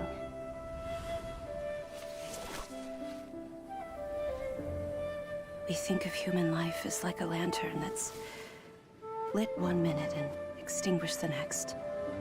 But are we Adepti so different? Perhaps as dust settles after a storm, we too must one day return to the world below. One has always been austere and private by nature. and has never relished socializing. One's dealings with Guizhang were born out of discussions on the discipline of mechanics. What? You have loads of friends, and you seem pretty chatty. Just because one is not ignorant of social graces does not mean one is fond of them. One is perfectly capable of partaking in conversation despite being introverted. But in the end, one is nothing like Streetward Rambler. She is dauntless but thoughtful, not to mention eloquent and wise. Moreover, her friendship with Guizhang was far greater than one's own. Back when they were rivals, they would often compete against one another in the realm of musical composition. That cleansing bell was one of Guizhang's proudest works, having the ability to both compose and perform. Wait, that's weird. Didn't Madame Ping say she pestered an old friend for that bell? And she also said something about being a vain beauty when she was young or something. Streetward Rambler, a vain beauty. My foot. That bell has a sad history. Clearly, she refrained from sharing with you the truth of its origins, since the right time had not yet come. As for her old friend, who else could it be? As soon as Streetward Rambler heard that a certain Zhang Li wished to borrow the bell, she realized that the man was none other than Rex Lapis, and that he had made an enormous decision. After all, we all have known each other for several millennia. Some things between us are implicitly understood. Whoa! So they were talking in secret code? Oh, Paimon did not see that one coming. Enough of your intrusions. Where was one up to? Ah, yes. One remembers now. The cleansing bell is powered by a mechanical art, and can be used to great effect as an accompanying instrument. After the passing of its creator, it was used on numerous occasions during rites of parting. But Streetward Rambler did not acquire it from Rex Lapis for the purpose of producing further funerary tunes. No. Each time she rang it, it was to play the tune that Guizhang composed on it.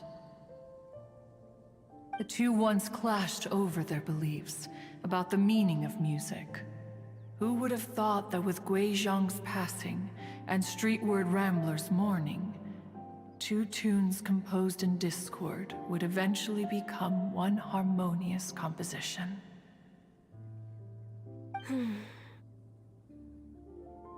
Once upon a time, Streetward Rambler also loved gatherings, liquor, and music.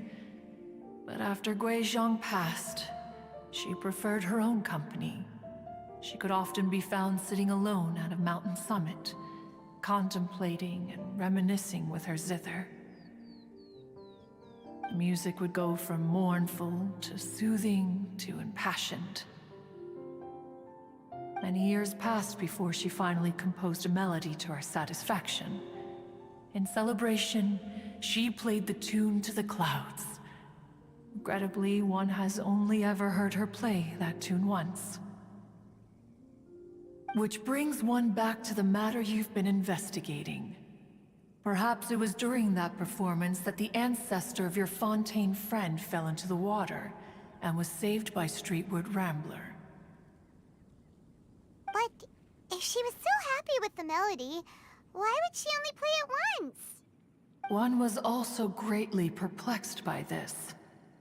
After suppressing one's curiosity for a long while, one finally approached her and asked why she would retire the tune after having spent so long on it. In response, she said, "Though the strings that played that melody survive, the one who inspired it is gone. Tell me, Cloud Retainer, when the one attuned to my soul is no longer here, Who else could hope to understand this tune? Aw, poor Madam Ping.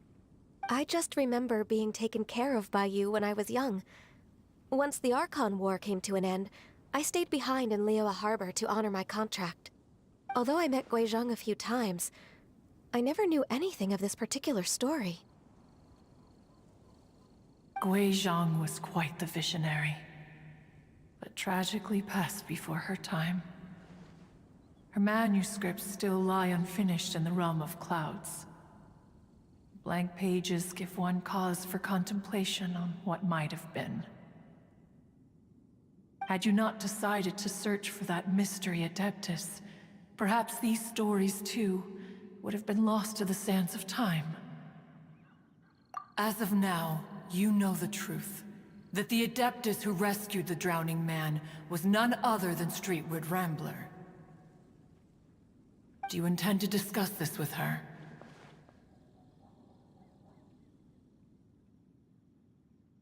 Do you mean Ping might find the topic too distressing? Precisely. The passing of our old friend is a heavy topic that both of us are usually careful to avoid. If I may be so bold, Cloud Retainer, could it be that this is just your own personal opinion? Oh? How so? I've been in Liyue Harbor for quite a long time now, and I've witnessed many farewells along the way, so I too am well acquainted with the pain of the passing of a loved one. But this doesn't bring the city or its people to a standstill. They have to keep moving forward. Someone as perceptive and wise as Ping will surely have come to understand and embrace this. Though these immortal mountains have lost an Adeptus, the harbor of mortals has gained a wise elder. No loss can ever be undone, but there is always much that can still be gained. Ping has helped countless people, and will guide many others in the years to come. And all to whom she extends a helping hand become her friends. People she can admire flowers and discuss music with. Though it is heartbreaking to lose a kindred spirit, life goes on, because there are new friends waiting for you further down the road. We even asked Madam Ping what she thought about adding a music festival to this year's Lantern Rite. When we get back, why don't we just ask her if she'd like to perform? Maybe we can even get her up on stage. You youngsters and your imaginations. Why don't you come with us? It's been a long time since you last spoke with Ping, and Liyue Harbor is always decorated so beautifully during the festival period. Is not every Lantern Rite the same in this regard? Were there ever anything new to discuss? One in Ping could meet any day of the year. I disagree. Each new day and each new year is different from those that have come before. How long will you simply let them pass you by? Very well. Then one will be off. If the other old fossils have sneaked away into the city to amuse themselves, one shall soon find out. All right. We should be getting back to the harbor as well. We don't want to keep her waiting. Once the Guili Assembly, now the Guili Plains. Say, if we planted flowers there, and cared for them carefully enough, do you think that one day we'd be able to recreate the sea of glaze lilies? Allow one to take back one's praise from a moment prior. You are still far too given to flights of fancy, child. What? Cloud Retainer? You were still listening? One observed that you were making no effort to leave, and returned to chasten and hasten you. This time, one is departing in earnest.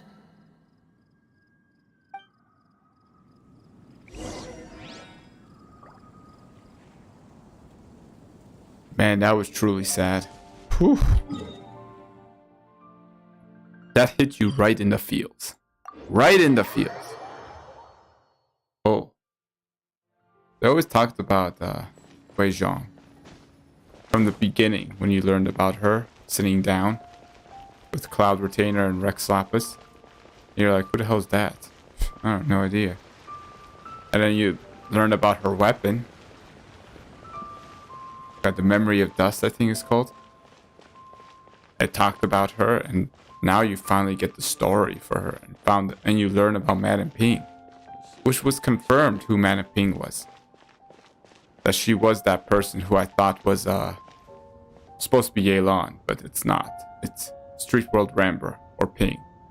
I hope she becomes playable though. That'd be cool.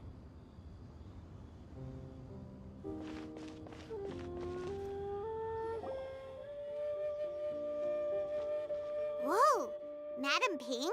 And Cloud Retainer? It appears you made haste after all. One arrived but moments before you.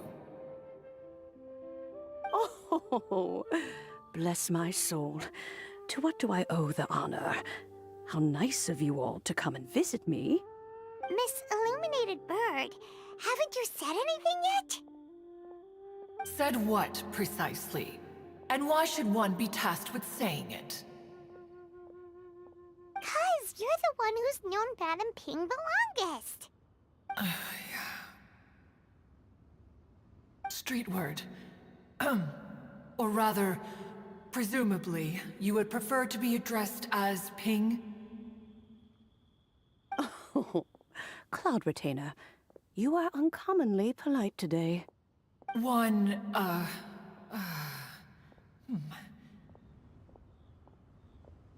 Given that Lantern Rite is almost upon us, the weather in the city is most pleasant, and a sweet floral fragrance lingers in the air. Ganyu, please continue from here. Huh? All right. So, this all started because we were trying to help Mr. Dvorak find the Adeptus who saved his ancestor's life.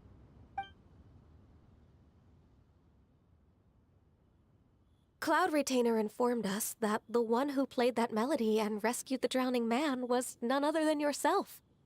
Ah, let me think. Yes, I do believe I recall that encounter. What a long time ago that was. I'm surprised that you still remember it. Even more astonishing, perhaps, is the fact that this story has survived this long at all, when mortal lives are so very brief. It appears that she has proven herself right once again. Who's she? We like to call her Guizhong. From the look in Cloud Retainer's eyes, I sense that she has already told you all about her. Albeit reluctantly, one might add. Oh, there is no harm done. After all, Lantern Rite's very purpose is to commemorate the heroes who gave their lives for Liyue. Although Guizhong did not live to see the splendid sights of today, she was as much a hero as any other. So how has she proven herself right again exactly? Once upon a time, she said to me that humans were a weak form of life that she wished to protect with her wisdom. But as she interacted more and more with them, her opinions on them began to change. She marveled at the beautiful complexity of their spirits, the sheer splendor of all they could accomplish through their hard work and intelligence. She told us that to underestimate human potential would be to make a grave mistake. With the smallest amount of guidance, enormous power can be unleashed in them. And a human who has reached their full potential may well be her equal. Someone who could have as much to teach an Adeptus as to learn from them. She always had a way with words. That her mechanical accomplishments were judged superior to one's own was, one suspects, in large part due to her sheer eloquence. Speaking of mechanics, Cloud Retainer, do you still remember that potted plant mechanism? The one that the two of you gave me as a gift? Of course. Gui Zhang and Wan both put an immense amount of effort into that gift. It would be no overstatement to call it a testament to each of our individual technical genius. As Gui Zhang once said, it takes every blade of grass and every flower to make a homeland. When I see the site of Liyue Harbor before us today, I am reminded of this. Madam Ping looks very emotional right now. Of all of us, it was Gui Zhang who was the fondest of these grand and exciting occasions. If she were still with us, I'm quite sure she would still be trying to best Cloud Retainer's finest works at every opportunity. Liyue Harbor is always filled with the sound of music at this time of the year. If she were here, one is certain that she would seek you out to discuss and debate the virtues of various melodies. Oh yeah, music! We've been dying to ask. What was the melody that you played back then? Oh, also, with you being such a music expert and all, why don't you join the concert as a performer? I can make arrangements right away. Oh, as much as I don't wish to dampen your enthusiasm, it's been a long time since I played this zither. My fingers don't have the dexterity they once did, and whenever I play that tune, it always reminds me of her. I start wondering what she would think of the changes I have made to her melody. There was a period of time whenever I started strumming, it almost felt like she was back again. Sitting right there on the stone stool next to me, chatting away. Skybracer and Seagazer too, looking just like they did in the old days. No matter how much time goes by, the moment that melody starts playing, it transports me right back to that time in my memory. So the past still weighs heavily on your heart? Well, I would be lying to myself if I claimed to have completely moved on. But that is not to say that grief doesn't get easier with time. Despite the sadness, I have found many things that bring me joy in life. It is simply the nature of the world in which we live that even if one wished to mourn for an eternity, it would be a nigh impossible feat. Just look at this potted plant. Isn't it stunning? It takes an honest and open mind to confront and conquer grief. You have indeed made progress. Be that as it may, I shall leave the lantern rite stage to the youth of today. Well, if you're sure. Granny! Whoa, what's everyone doing here? Did something bad happen? Ah, and now we've spooked Yanfei. No, everyone's just here to give me their regards for the holiday. Oh, that's wonderful, I'm glad. Well, in that case, happy Lantern Rite, everyone. Happy Lantern Rite. Oh, I just remembered that I have some, work to do at Yuehai Pavilion that I need to discuss with Yanfei. I haven't been able to find a chance until now. I will leave Mr. Dvorak in your capable hands. Cloud Retainer, Ping, we will be off for now. Huh? Does it have to be right now? Which case is this again? Hey, Ganyu! It seems Ganyu still has much to learn when it comes to the art of deception. What a pity. She has learned nothing of one's ability to carry a conversation. Since it's been so long, Cloud Retainer, why don't you stay? I'll make a cup of tea and we can chat a while. Gladly. This was one's intention as well. When you next see the Fontaine musician, please give him my regards. I'd like to wish him the very best with the concert. You got it, Madam Ping! Thank you all. I think you've listened to enough of my nattering for one day. As for that melody, I will play it for you all another time. Goodness knows I need to practice it first. Wow! That'd be great! We'll look forward to it! When that time comes, wherever her spirit may be among the countless grains of sand and specks of dust between the harbor and the mountains, perhaps she will look at the Liyue of today and steal a smile when she sees the prosperous land that it has become. Alright, let's go tell Mr. Dvorak the news! Ping, what say you to convening more often in the future? That would be quite wonderful. But I must say, after all this time, I've grown quite accustomed to the harbor. When we are to meet, I shall have to trouble you to make the journey to the city. You sound just like Shenhe. The child is constantly telling one all sorts of stories from the city, as if one was partial to them. Have you ever considered moving to the city, Cloud Retainer? There are plenty of people here to talk to.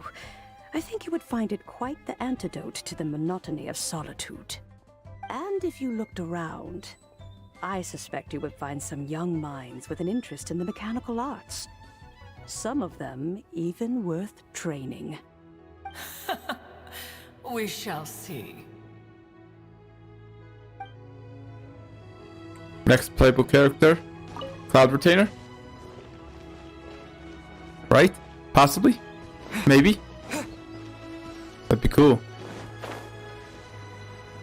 Alright, off we go.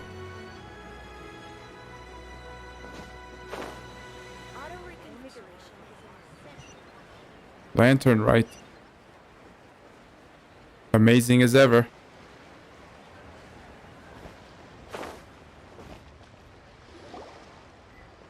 Mr. Dvorak! Ah, and Kuchin's here too!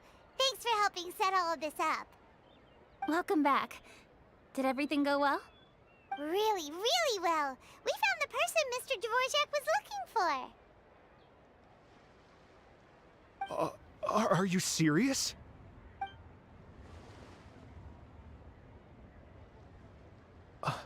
I see. So the melody my ancestor heard was an adeptus remembering her late friend? That certainly explains why it was such a powerful and poignant tune. Huh.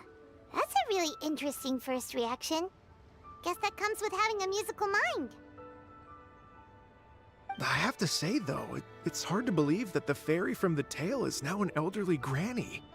Oh, Paimon knows exactly what you mean. Normally, Adepti don't age at all. But Streetward Rambler, or Madam Ping as we know her, probably only became old because it's what she wanted for herself. Madam Ping possesses vast knowledge and great wisdom. Whatever physical form she may decide to take, her mind and wits are as sharp as they come. Yep, Kuching summed it up perfectly. That's exactly what Paimon was trying to say. I think... yes. I must thank her in person. That can wait until after the concert, though. For now, I need to devote all my emotional energy to the performance. Ah, speaking of, Madam Ping wishes you all the best with the music festival. Paimon has a sneaking suspicion that she'll stay in her usual spot, but listen to the performances from afar. Wait, are you serious? Huh. Oh no, now I'm starting to get nervous. Okay, alright. Nope, another rehearsal is in order. Please excuse me, everyone. Mr. Dvorak? He's already gone. Paimon wasn't even finished telling him everything. Before we set off on our search with Ganyu, he asked us about what music means to people. After our recent adventure, Paimon thinks we have a lot more to say about that now. Please, share your insights with me. Well, we found out that music can be used for good, but also for bad. It can make people happy and moved, but it can also be sad and bittersweet. And music is like a kind of memory written in people's hearts. It can put you in touch with feelings from a totally different time and place. It sounds like you had an eventful trip. Don't worry, I'm sure Ganyu will fill me in on all the details shortly. Wait, does that mean you're gonna carry on working? Mm-hmm. Just a few things to wrap up. All the groundwork is done. As long as everyone enjoys the festival activities, all our efforts are worthwhile. Happy Lantern Rite to you as well. Whew. That should be everything taken care of, right? Oh, no, wait. Paimon feels like she's forgetting something. What was it? Oh, it feels like it was a while ago. Shoot! Latent... Wait, no. Anyway, fancy bamboo shoots! Zhang-Li said he wasn't in a hurry, so if we went now, there's probably still time, right? Anyway, even if we don't make it, it's not our fault. He could have totally picked him by himself. Ugh.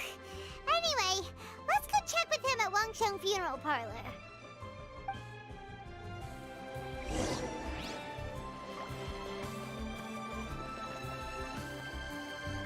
Alright. I thought it would end right now, so I could start the third part. But it doesn't seem like it's getting...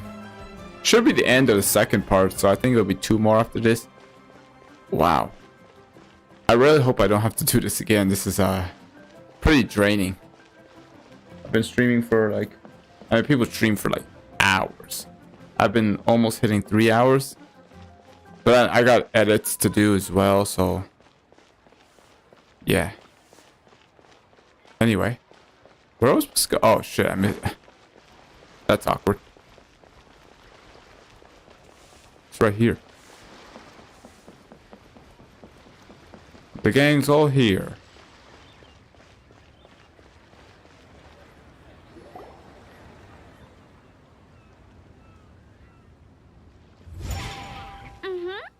Da da da da da da da da da.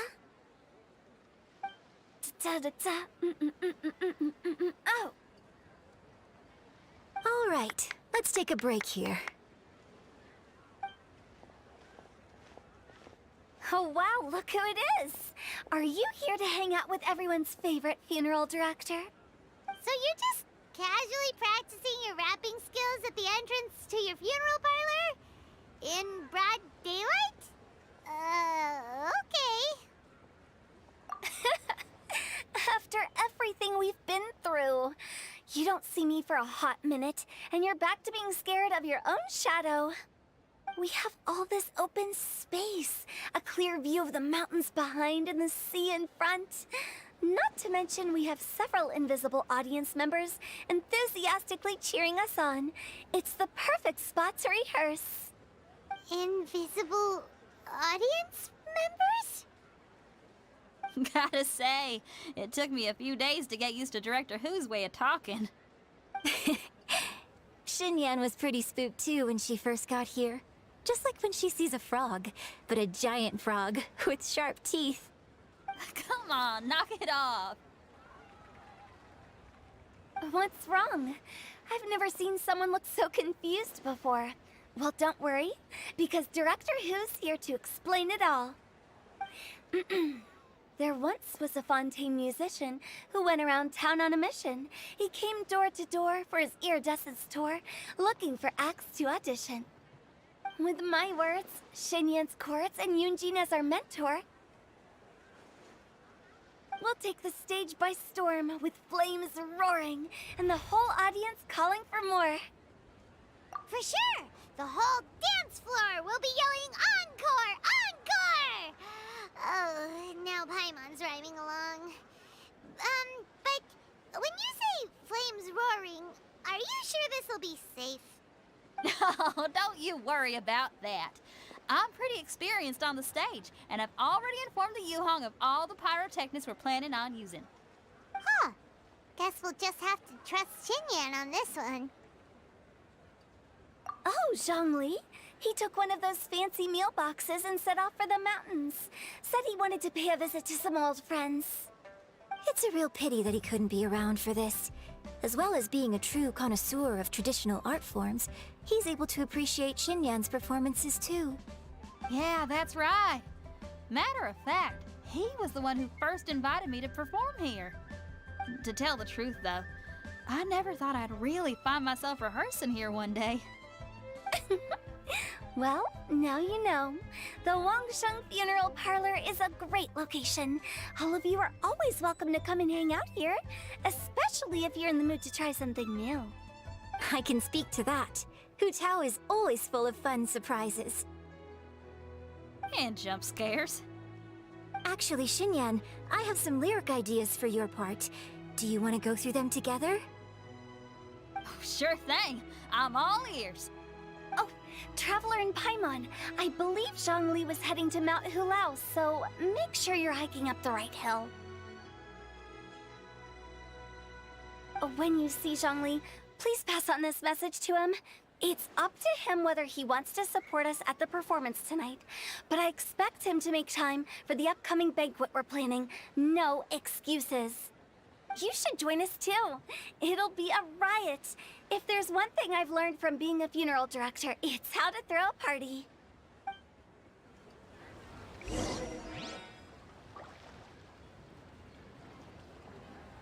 All right. This is still not ending. So let us carry on. Mount Hulao. At some point we'll be done.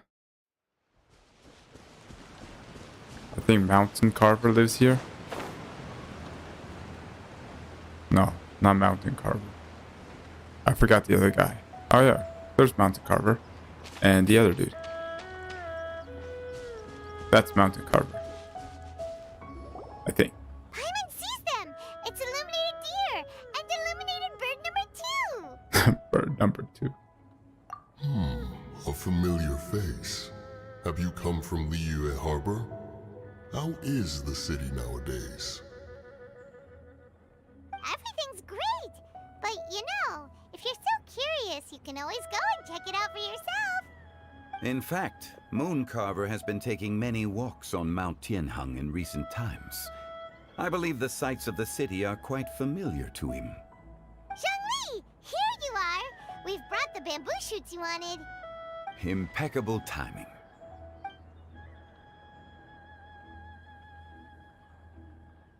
Traditionally, bamboo shoot soup ought to be slow-cooked for many hours on low heat. Using Adeptus arts to hasten the process is something of a shortcut. Wait, that mechanism... is that... Indeed. Cloud Retainer kindly lent me her supreme cuisine machine. Can we not just call it a cooking machine? Actually, never mind. She seems to take a lot of pride in her mechanical gizmos, so it's probably best if Paimon doesn't go changing the name willy-nilly. I trust that you found the answers you were seeking during your recent journey. Excellent. The past should be remembered, but not overly dwelt upon. Our journey should be seen as a means to take on more from the world around us. When the bamboo shoot soup is ready, I must insist that you try some for yourself. Oh, Zhongli! Hu Tao told us to tell you something.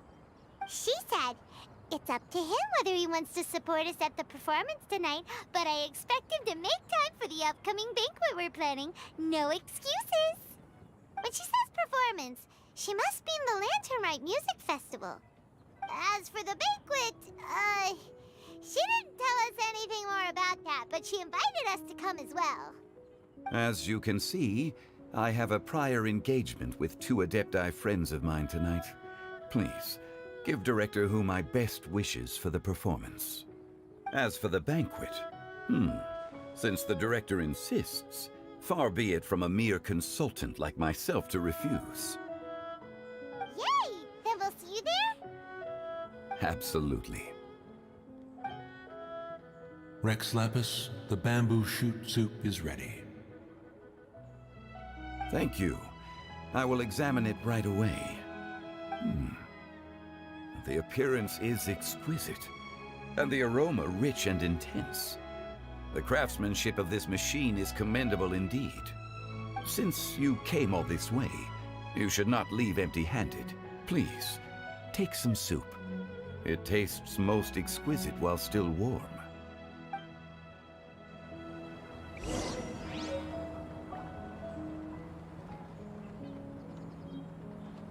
Okay, so it was Moon Carver and Mountain Shaper. I said Mountain Carver. Put them together, it's close enough. I intend to reminisce with my old friends for a while longer. You ought to get back to Liyue Harbor. There is a performance you do not want to miss. Had one known that Cloud Retainer was in possession of such eminently useful devices, one would have sought to borrow one from her long ago. And yet, since you share my lack of enthusiasm for mechanisms and fine dining, it would have become a mere decorative ornament in your abode. Not so. Had one had such a device to make up for one's lack of culinary prowess, Shenhe would not have had to rely on flowers and herbs alone for sustenance, while under one's care. In that case, shall we rendezvous with Cloud Retainer one day soon, and request to borrow one more Supreme Cuisine machine? A fine idea. A fine idea indeed. Yeah. Mountain Carver is perfect fit for them. Alright. I think this should be the end. I think there's 4 parts. But now we're gonna get the performance going on, so should be one more after that, I think. I have no idea how long this is. Oh shit.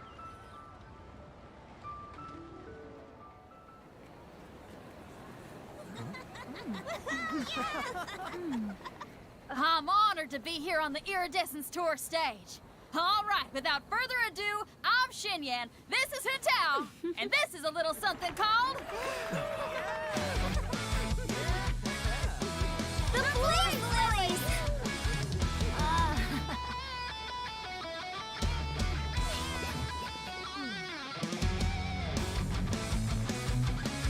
I'm up here blazing trails through the midnight sky, lighting up the world below. And when the crowds all hear my voice, they'll meet the spirit of rock and roll. Let's go! Hey, you butterfly, you too buzzing by, guiding your way to the afterlife, opening the path without a fright. Oh, I'll light the fire, watch it blaze across the universe. I'll spit my rhymes, watch your step, or you'll get burned. Hey, woo!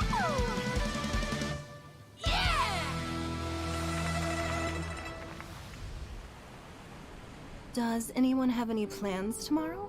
With another year behind us, I think we deserve a celebration of our own. My treat. Interested? The Tianquan footing the bill? I can't miss out on that.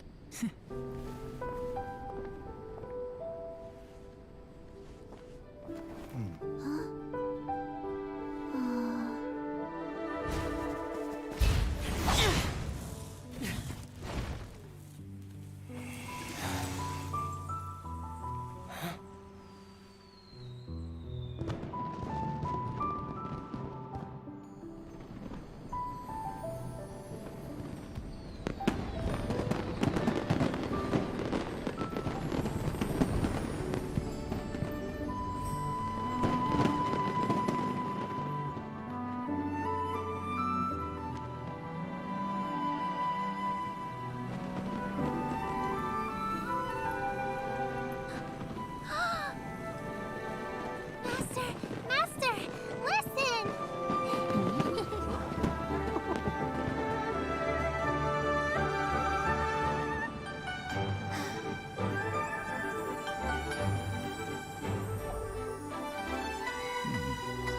May the year ahead be a blessed one. I believe it shall be.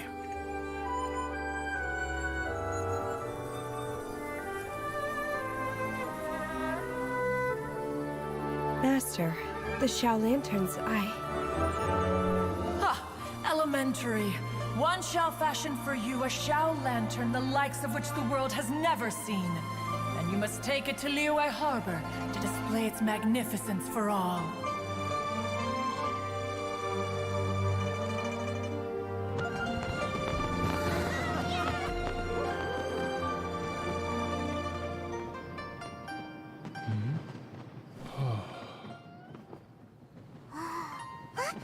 Listen! That must be Madame Ping!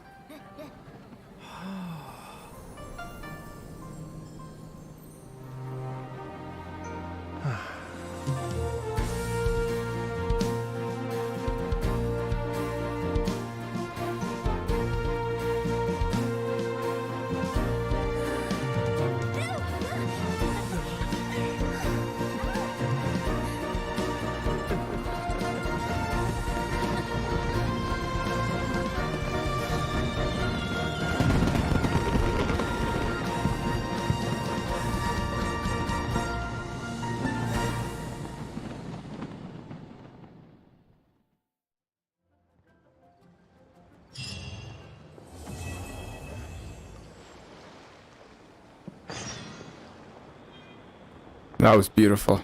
Man, they do. Man. Let's see what's up with them. Okay, now I need to get a move on and write my next song. Listen to you.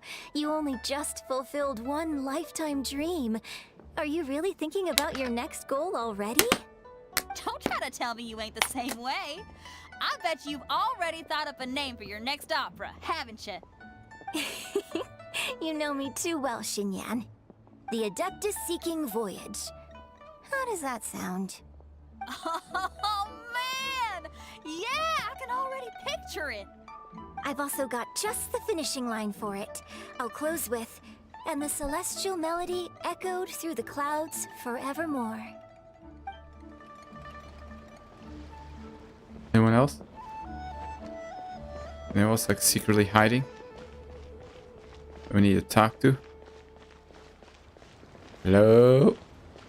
No? Alright.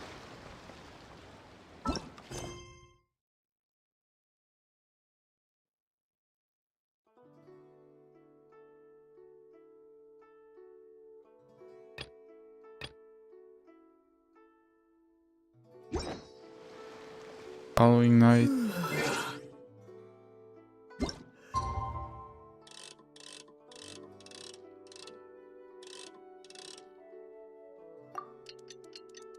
So yeah, we'll start, I think it's done. But I think there's supposed to be more with this part. We'll see.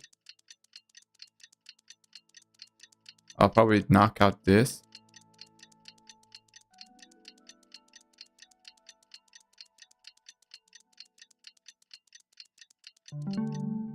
Cool. Traveler, hurry! It's almost time for us to join Hotel for dinner! Ooh, and we'll be meeting at Shinue Kiosk. It's the place with a really long wait list. As expected of the parlor director, always so generous! Come on, let's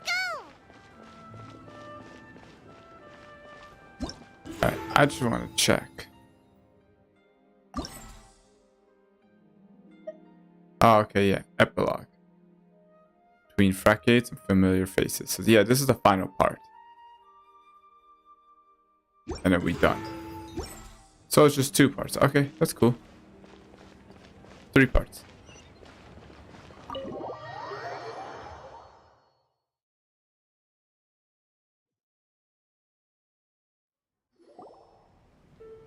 Oh, so that's how it is. Thanks for the suggestions, Mr. Zhongli. I have them all noted down. I've long heard that your knowledge encompasses all things old and new, Mr. Zhongli.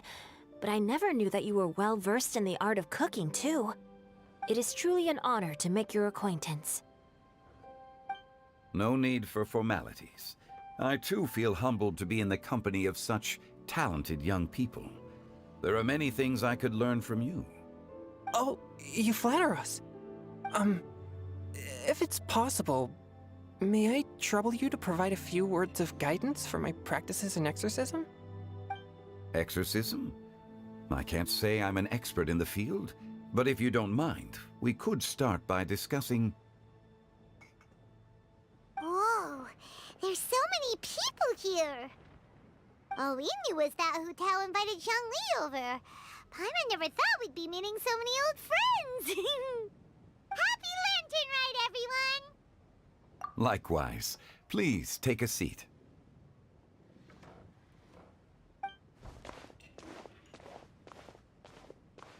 Happy Lantern Rite! Are you having fun? Me too. I've seen Xinyan perform before, but this is the first time I've watched something like this. I heard that the audience loved it too, and she's been receiving quite a lot of performance invitations lately. She's more busy than ever, and Yoonjin's gonna help her. Yep, and they asked us to pass on their season's greetings to everyone. They hope we'll have a wonderful gathering. The performance was spectacular indeed. However, it gave Xiangling a huge burst of inspiration, which in turn gave us a bit of a headache. Us? Did Xiangling ask you to try out her dishes too? That, my friend, is beside the point. Watching you eat was enough for me. Come to think of it, I probably shouldn't have burdened Chongyun with eating my share too. Hold on, Xiangling came up with a new recipe? Let Paimon try! See? Someone here knows how to encourage people. Thanks, Paimon. Oh, and I have to thank Mr. Zhongli, too. He gave me lots of useful pointers that really drove it home for me. Oh, so that's what you were talking about before we arrived. Yes. Since we'll be dining together, the topic of our conversation naturally revolved around cooking. Xiangling's ideas are truly unconventional. Her choices in both ingredients and spices are comparable to a melody dancing on the tongue. My suggestions were nothing more than the icing on the cake. Oh, the two of you always deliver.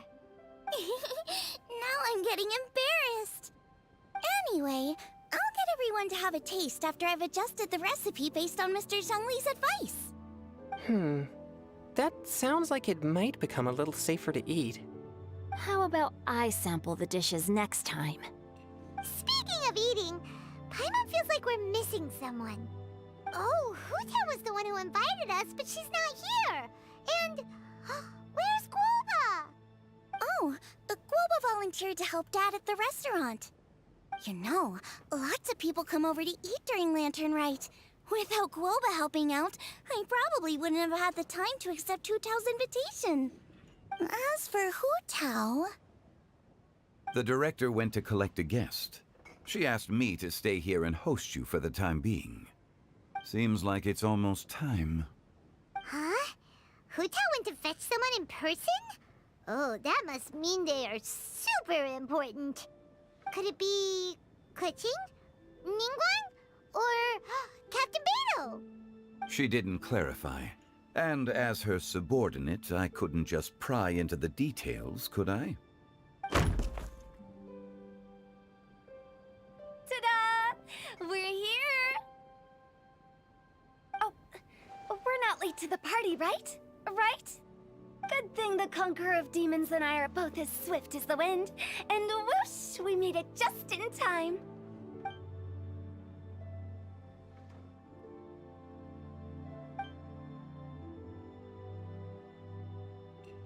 Oh. I see. So the important guest is the Conqueror of Demons. I've been looking forward to meeting you. The director didn't mention anything when she invited us. What a pleasant surprise. Gathered here with us tonight are not only young and accomplished individuals, but also the protector of Leo's peace, Adeptus Alatus. To convene here with all of you is indeed a great honor.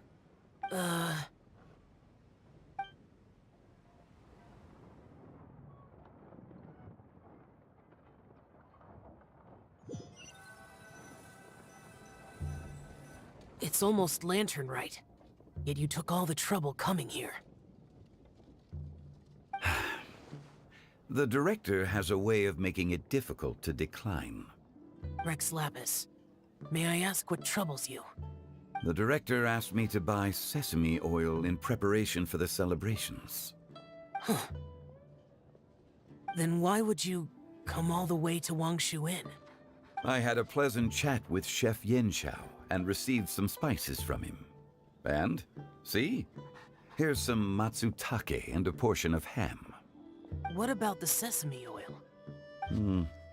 It's a shame. I couldn't find the kind the director was looking for.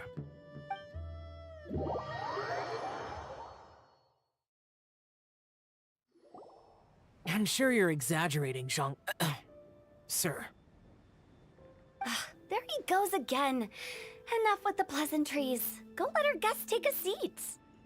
Everyone here today is well known in their own field and has probably heard about one another to some extent. Some of us are even old acquaintances, so there's no need to be this formal. I heard that the Conqueror of Demons and the Traveler are pretty close, no? Great! You two sit together. You should take a seat too, Director. Oh? Finally remembered me? When we arrived just now, the host at Shinue Kiosk told me our dishes are almost ready. Perfect timing. Let's not wait any longer and ask them to bring out the food.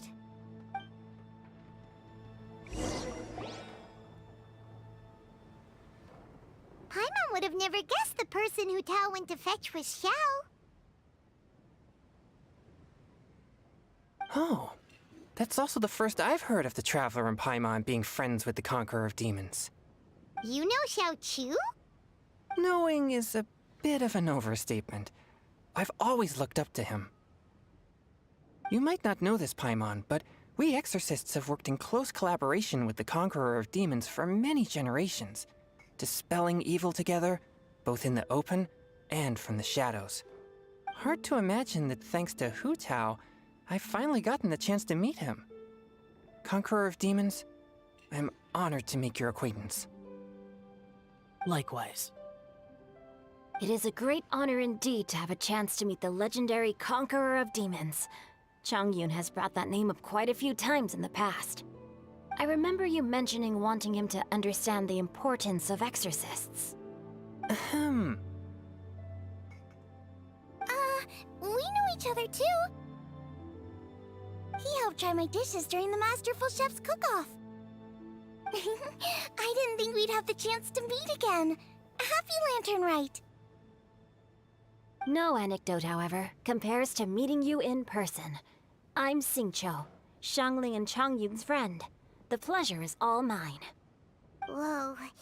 Everyone's getting all formal and polite all of a sudden. Paimon doesn't know what she should say anymore. Adeptus Xiao, mighty conqueror of demons, please accept Paimon's greetings too. Belated Happy Lantern Rite.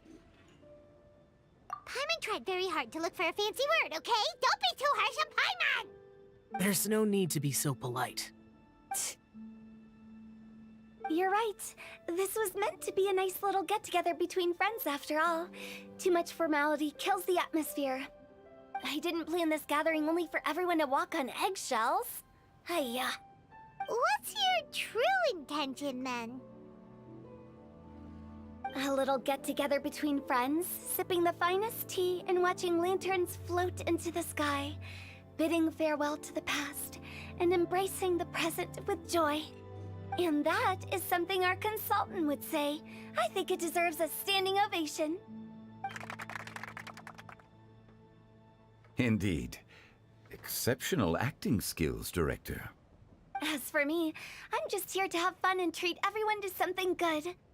We all worked really hard this year, whether traveling or guiding, cooking, helping with the family business, exorcising evil spirits, or conquering demons. And of course, our consultant, who's been helping out at the parlor every now and then. Everyone has done some pretty amazing things. As the one who brought everyone together, it goes without saying that I'm the one most deserving of praise. Huh?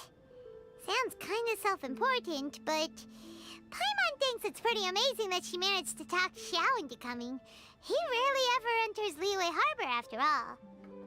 It wasn't as complicated as you think.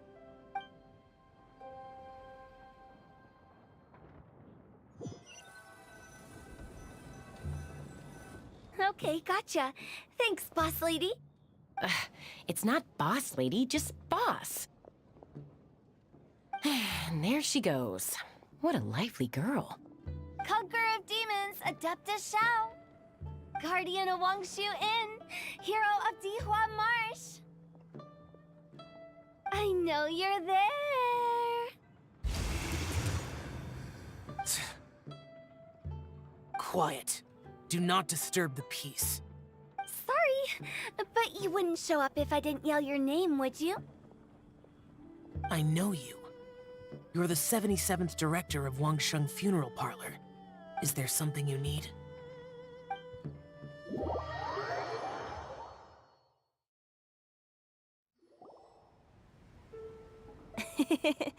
That does sound like one of Hu Tao's antics. Did the Conqueror of Demons agree to come so that Hu Tao would stop pestering him? There might be other reasons. Smart guess. Huh? There's more to it? It gets pretty boring from here on. I talked about the funeral parlor's past relationships with the guardian yakshas. You know, just to be sociable. In the time of the Archon War, disputes were frequent, and disaster overtook the land. Humans couldn't escape from the torment of the plague, nor could they escape death. The Adepti vanquished the demons, the Millelith fought valiantly, and Wangsheng Funeral Parlor was responsible for purifying the diseased and sending off the spirits of the dead. That is how the border between life and death was maintained during the war. And it effectively prevented further incidents from happening. That's right. 1 point for the consultant. But despite our deep-rooted connection, it still took me quite a while to actually convince him. You know him pretty well, huh? This matter is out of my control, so I need to be cautious. True, but I've kept that in mind too. That's why everyone here today is in one way or another acquainted with elemental power. Besides, it'll only be for a short while as we dine together. There won't be any lasting consequences. But I didn't expect there to be so many people. There's no need to worry, Conqueror of Demons. We're not feeling anything unusual so far. Our young exorcist over here is protected by his pure yang energy, so he's probably the most resilient. That's not the same. And did you just toss your carrots into my bowl? Hey, don't look away. Huh? What? I'm siding with Chongyun. I saw that too. You're lucky Guoba isn't here today. He hates seeing people being picky with their food. If he'd seen that, he'd definitely make you eat all your carrots. Huh? Guoba would do that? Is he that uncompromising? But now that I think of it, Xianglin told me that Guoba used to be the stove god. It sounds like you've heard the rumors. I'm doing fine. Not long ago, before Lantern Rite, I met an old friend. Thanks to his help, things have been a lot more stable than before. You should know him. He's...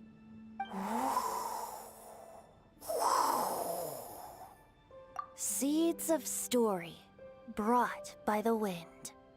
And cultivated by time. Did Paima just unconsciously complete that saying? That voice. Could it be?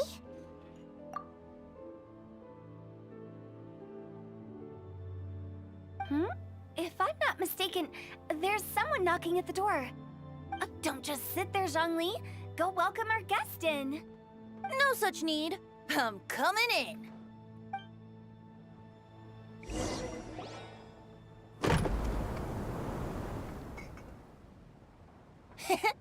You finally let me in. Hello, hello. No matter if we've met before or not, this moment marks a brand new encounter. Old friends and new, happy Lantern Rite. Oh, It's the tone-deaf bard. Oh, he seems to carry a valiant breeze wherever he goes. It looks like we're gonna be friends. Fate has brought us together, so come on, take a seat and be my guest. Help yourself. Oh, I'll ask them for another set of cutlery. This young lady here is as bright as a fresh bouquet of flowers in the morning's rising sun. She no doubt is the one with the most authority here. Whoa, these dishes look amazing! Is it really okay for me to join in? All right, I'm digging in. Huh, it's you. Oh, isn't this Genu? Genu? Yep. Now that I've taken a closer look, you're a fan of Genu's works, aren't you? I met Xingqiu at a light novel convention. Ah, how I wish we'd met sooner. I never expected that there'd be another person in this world who could interpret Genu's new novel as thoroughly as I could. Venti, you're being too humble. Considering your poetic talent, your fundamentals are way more impressive. Could this new guest be Master Xingqiu's friend?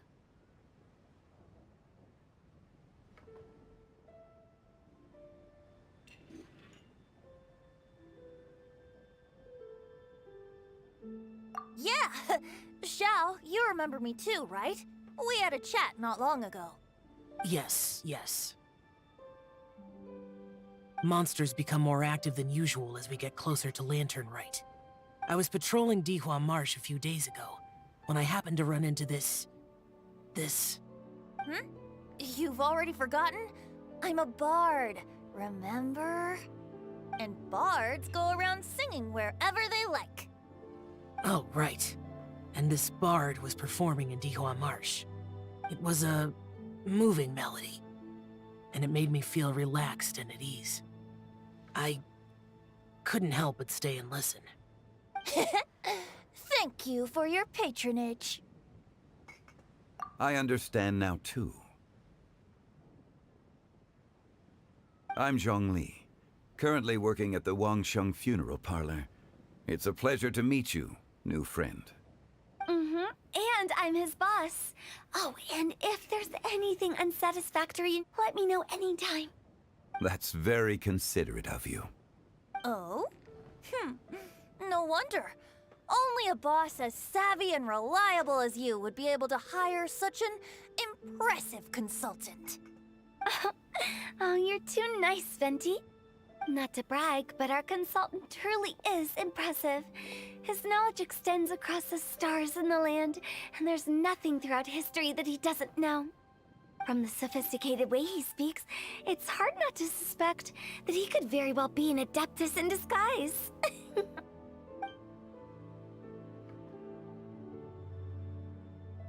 Xiao, you're an adeptus. Do you think it might be possible? Sorry. I'm only good at conquering demons. I'm afraid I don't have much knowledge in that matter. Really? But Paimon thinks you're super knowledgeable. Huh? Oh! Right! Xiao's a warrior. He doesn't come to the city very often, so it's, pretty normal for him to not know anything. Yeah. Really? I've actually heard a few things about Mr. Zhongli before. The guests in the tavern talked about this refined and courteous man who, instead of having wine at Mondstadt's finest tavern, ordered a cup of hot tea with the most complex name. Now that you mention it, I seem to recall that there indeed is a musician like yourself in Mondstadt. I've heard that he's elegant and amiable, his works witty and vibrant.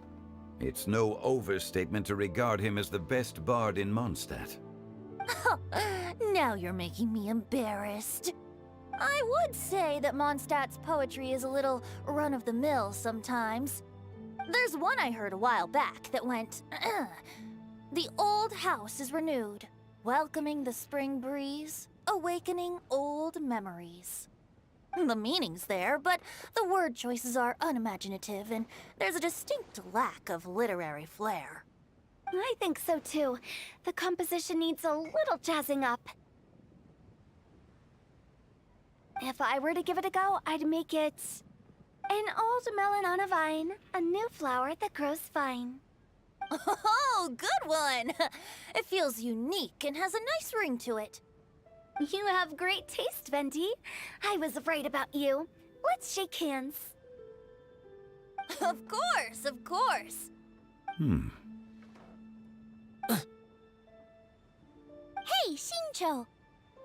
Mind lending me a few books when we get back? Pick out some well-written ones. I don't know if it's my own lack of literary knowledge, but I couldn't tell the difference between those two. I don't think it's your fault. Chongyun's right. It's not our fault.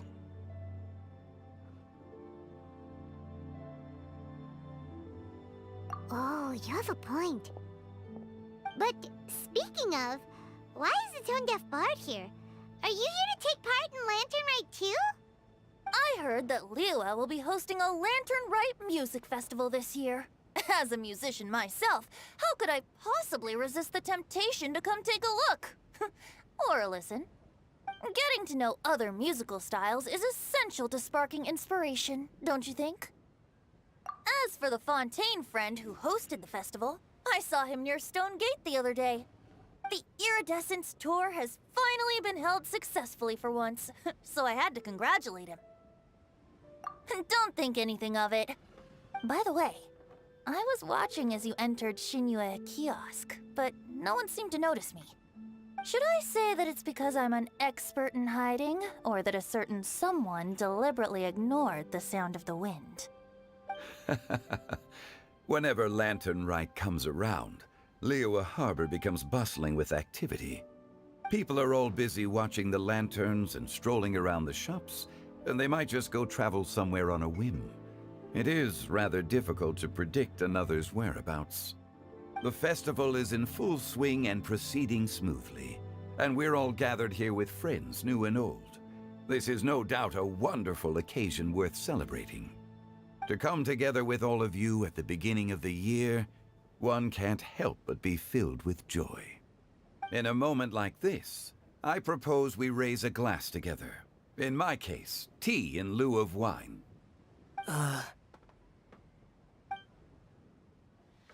Very well said, Mr. Zhongli. That was exactly what I wanted to say. Now I'm getting a little self-conscious. I didn't cause you too much trouble barging in like that, did I? We usually drink wine during occasions like this over in Mondstadt, but since Mr. Zhongli insists on drinking tea, I'll give a toast with tea too. Everyone, thanks for the treat. You're welcome. As the host of this gathering, I hope everyone enjoys the food and drinks. May this year be better than the last.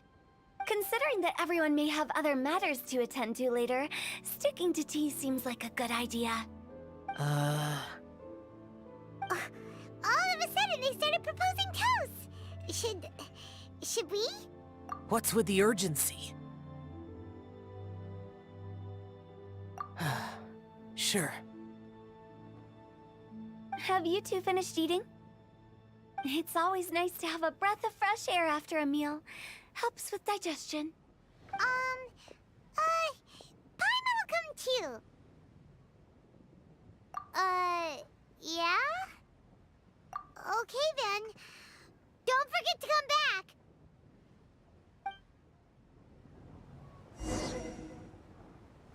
Let's depart. You go ahead. About you and Venti. Could he be a partner in your family business? That's right. You know how my family is. A lot of business secrets can't just be divulged at the dinner table. Ah, just as I thought. Did you talk about anything interesting before we started the meal? Anything fun I missed out on? Oh, we were talking about cooking. Mr. Zhongli told us that he went on a trip to Xiaoyang Village the other day and got a hold of some uncommon ingredients. Tea seed oil and sesame oil. He suggested I try using those in my new dishes. Oh, no wonder he left his post for so long that day. Those ingredients would be difficult for anyone else to find. I guess I'll need his help now. You're not allowed to leave Paimon here alone. To be honest, Paimon's worried about saying the wrong thing.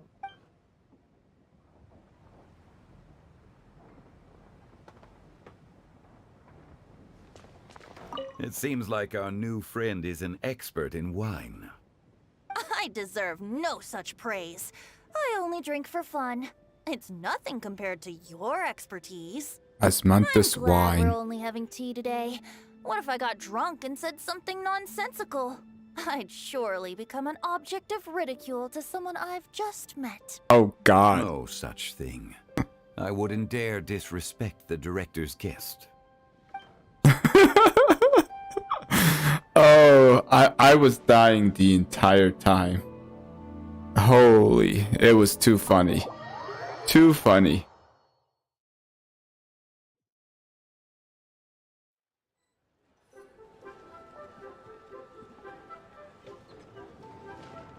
Are you alright?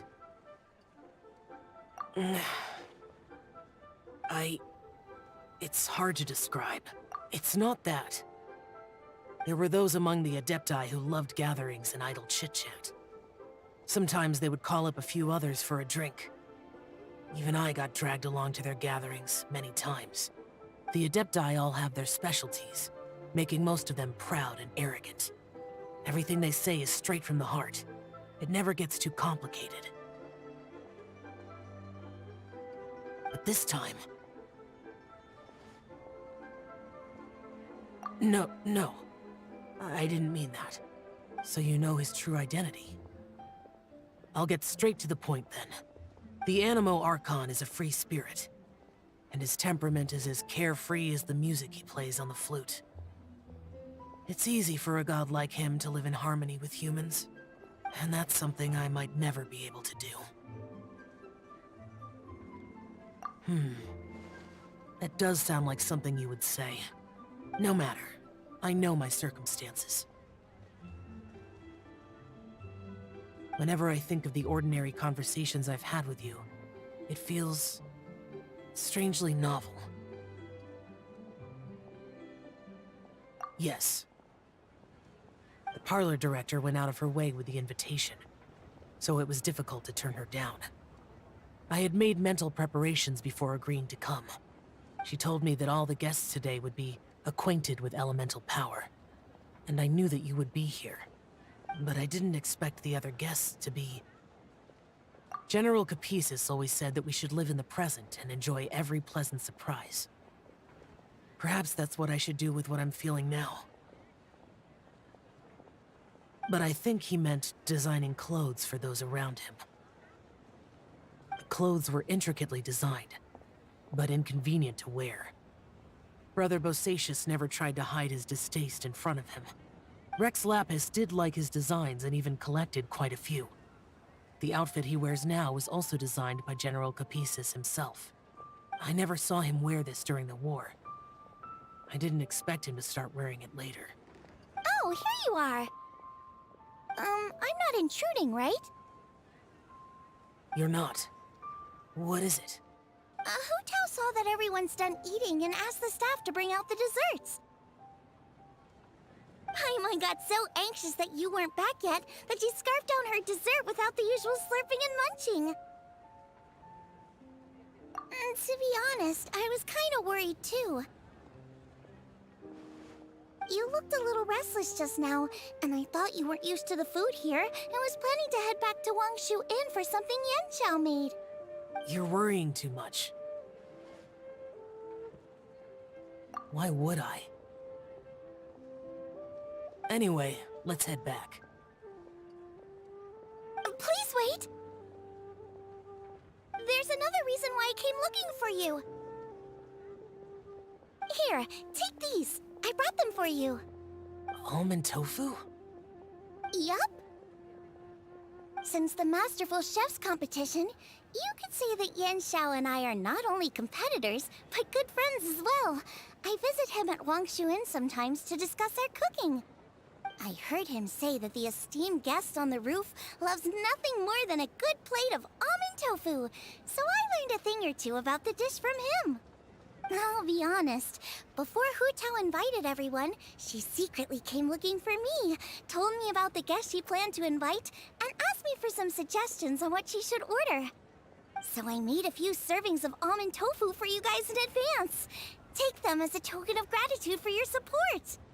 When I told Guoba that I was making these for you, he started eagerly running around the kitchen and helping a lot too.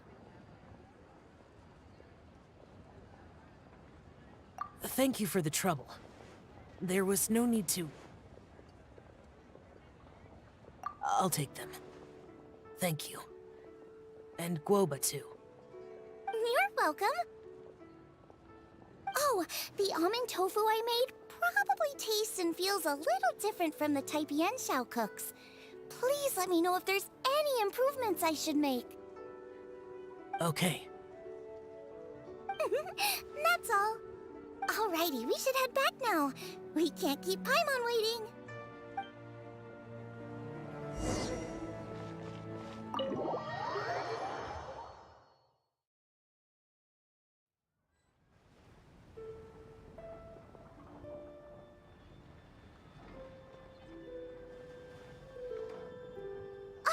You're finally done whispering secrets to each other?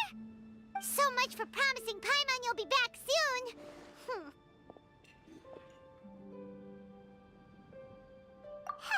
How could you say that to Paimon? In that case, besides having no sense of time, Paimon will let you know what having no sense of fullness looks like. Your dessert is all Paimon's. Sorry to keep everyone waiting. No worries, we're all just chatting here. There's no serious business to take care of. Whether we're chatting outside or inside, it's all the same. Paimon's too busy eating to talk to you. But even though we're all well acquainted by now, I think this festive gathering deserves something ceremonious. Oh? Is this some local custom? Nope. This is something I made up so that good luck will be on our side, that's all.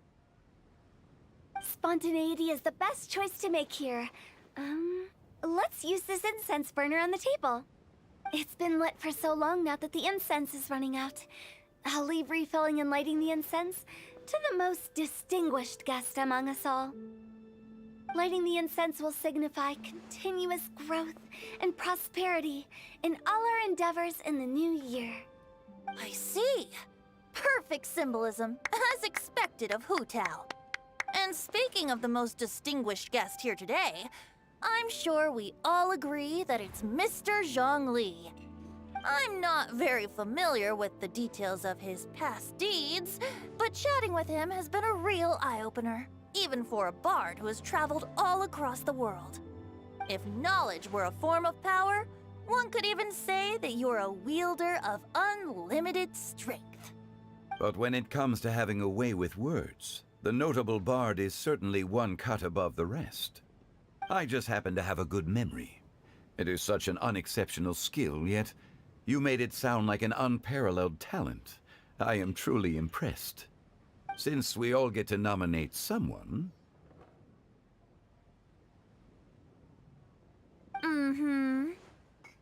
I think it's only fair that we let the parlor director light the incense. Huh? That won't do. Don't flatter me just because I'm your boss. We are looking for the most distinguished guest here. As the host, I shouldn't be involved in this discussion at all. Now that we've enjoyed this table full of delicacies, how about we let our one and only chef here do the honors? Is this really the way this works? I didn't cook any of these dishes. It's not a big deal. Just look at her. Xiangling, the disciple of an adeptus, the stove god's best companion, the winner of the Masterful Chef's competition. the only heir of the famous One Mean restaurant. A good old friend of mine. There's no better choice. Why does Paimon feel like we're back at square one again? Please stop! You're making me embarrassed. If we're looking for a distinguished guest, surely the second son of the Feiyun Commerce Guild counts. It's one of the largest commerce guilds in Liyue Harbor. Huh? Don't get me involved in this. Oh, not a bad choice. With the Commerce Guild's young master lighting the incense, we're all sure to make a huge sum of mora in the new year. That's not how it works. Making a fortune is indeed a fine wish, but it's of lesser importance than good health and happiness. Which means we should choose Chongyun, the skilled exorcist who keeps everyone's home safe from evil spirits. Huh? Now you're nominating me? I can't be the one when we have the Conqueror of Demons right here. Adeptus Xiao has the most seniority among everyone here today. We should... I refuse. I am most certainly not the most distinguished guest here. You should all be able to make the right judgment based on your observations. One person here is well acquainted with everyone else.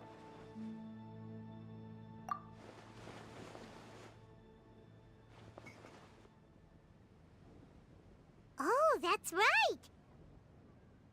Even though you're always mocking Paimon, you're still pretty popular with other people. No, wait! Paimon said she wouldn't talk to you again. Huh? Who else is there? Huh? Huh? Does that mean Paimon's the most distinguished guest? Oh, well, that was unexpected! I agree. Paimon's just the one we need. Without a friend constantly by your side, a long journey would become dreadfully lonesome. But once you have someone there to brighten up the atmosphere, everything along the way will become lively and vibrant too. Ah. The traveler has traversed many nations and left behind a great deal of fascinating stories.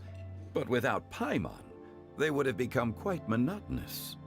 Paimon plays an indispensable role in making your journey a happy and smooth one. You guys, Paimon's not used to being praised like that. Those were genuine compliments, right? Thank you. You made Paimon wait for a long time, but Paimon's not mad anymore. Don't take everything to heart, Paimon. Friends tease each other all the time. That is indeed true. That means Paimon is as important to the traveler as Guoba is to me. Looks like we've come to an agreement. Any objections before we proceed? I trust the traveler's judgment. Then Paimon it is. And now, the world's most excellent traveler's greatest companion, guide, and friend, Paimon, will be refilling and lighting the incense for us. Here you go. Take the match, and don't burn yourself. But if things go really wrong, here's the 2-for-1 coupon.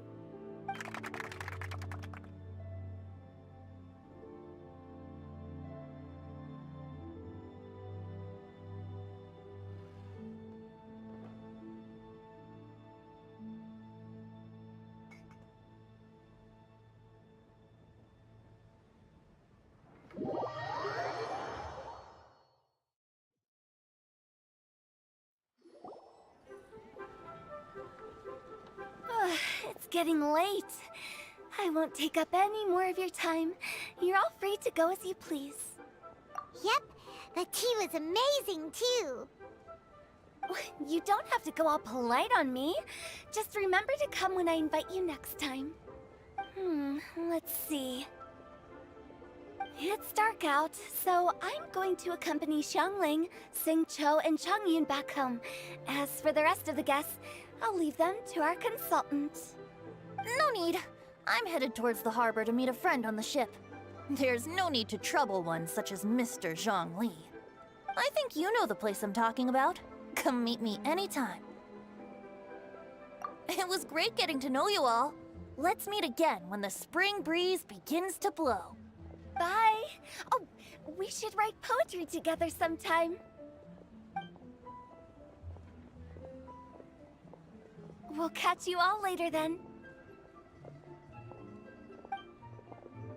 Don't forget to return to the parlor later. There's something I need you to do. Understood. See you later. Well then. Rex Lapis. Just Zhongli will do. I live as a mortal in Liyue Harbor now. I am just one among many who begin work at sunrise and retire to rest at sundown. If we were to consider status and seniority as Zhongli, I should be respectfully referring to you as Adeptus Shao. Heaven forbid. Not you too. I meant what I said. I heard that during the Lantern Rite Music Festival, you conferred with Streetward Rambler and Cloud Retainer. I take it as you've gained a lot more knowledge about the past? The same truth will sound different coming from different people. As more bear witness to a story, feelings and interpretations expand in variety too. I once had a pleasant chat about the past and present with a Sumeru scholar named Soraya, and learned a few things about her research topic. From the evidence she found and the conclusion she made, her area of research is already very close to the truth. But there are multiple sides to humans and gods alike. In the legends recorded by humans, some gods were depicted as arrogant and condescending, while others were kind and capable.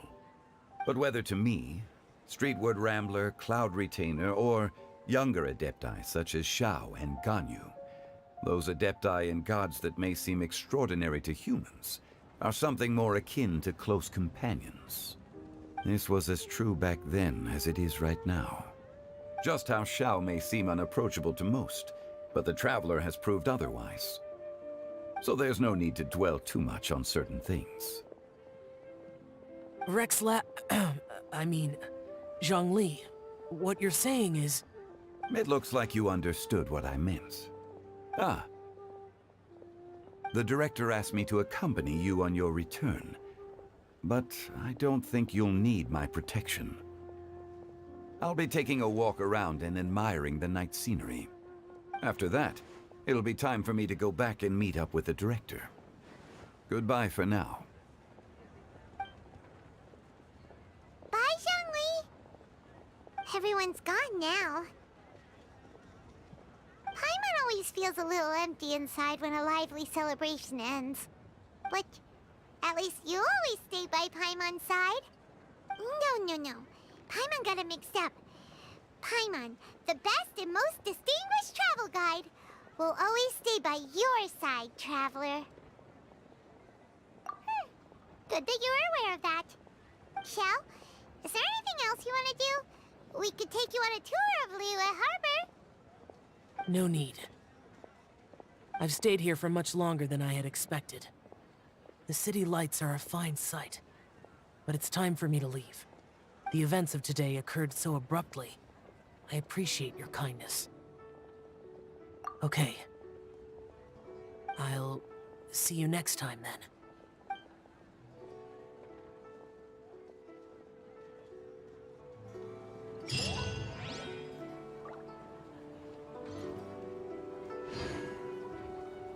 And we are done. Wow, that was long. I mean, not as long as like the Archon quest, but doing all three part made it long. So, I think that's it for YouTube. I'm gonna probably still stream on Twitch, but I think that's all for YouTube. I might go on Facebook as well. But yeah, see you later, guys.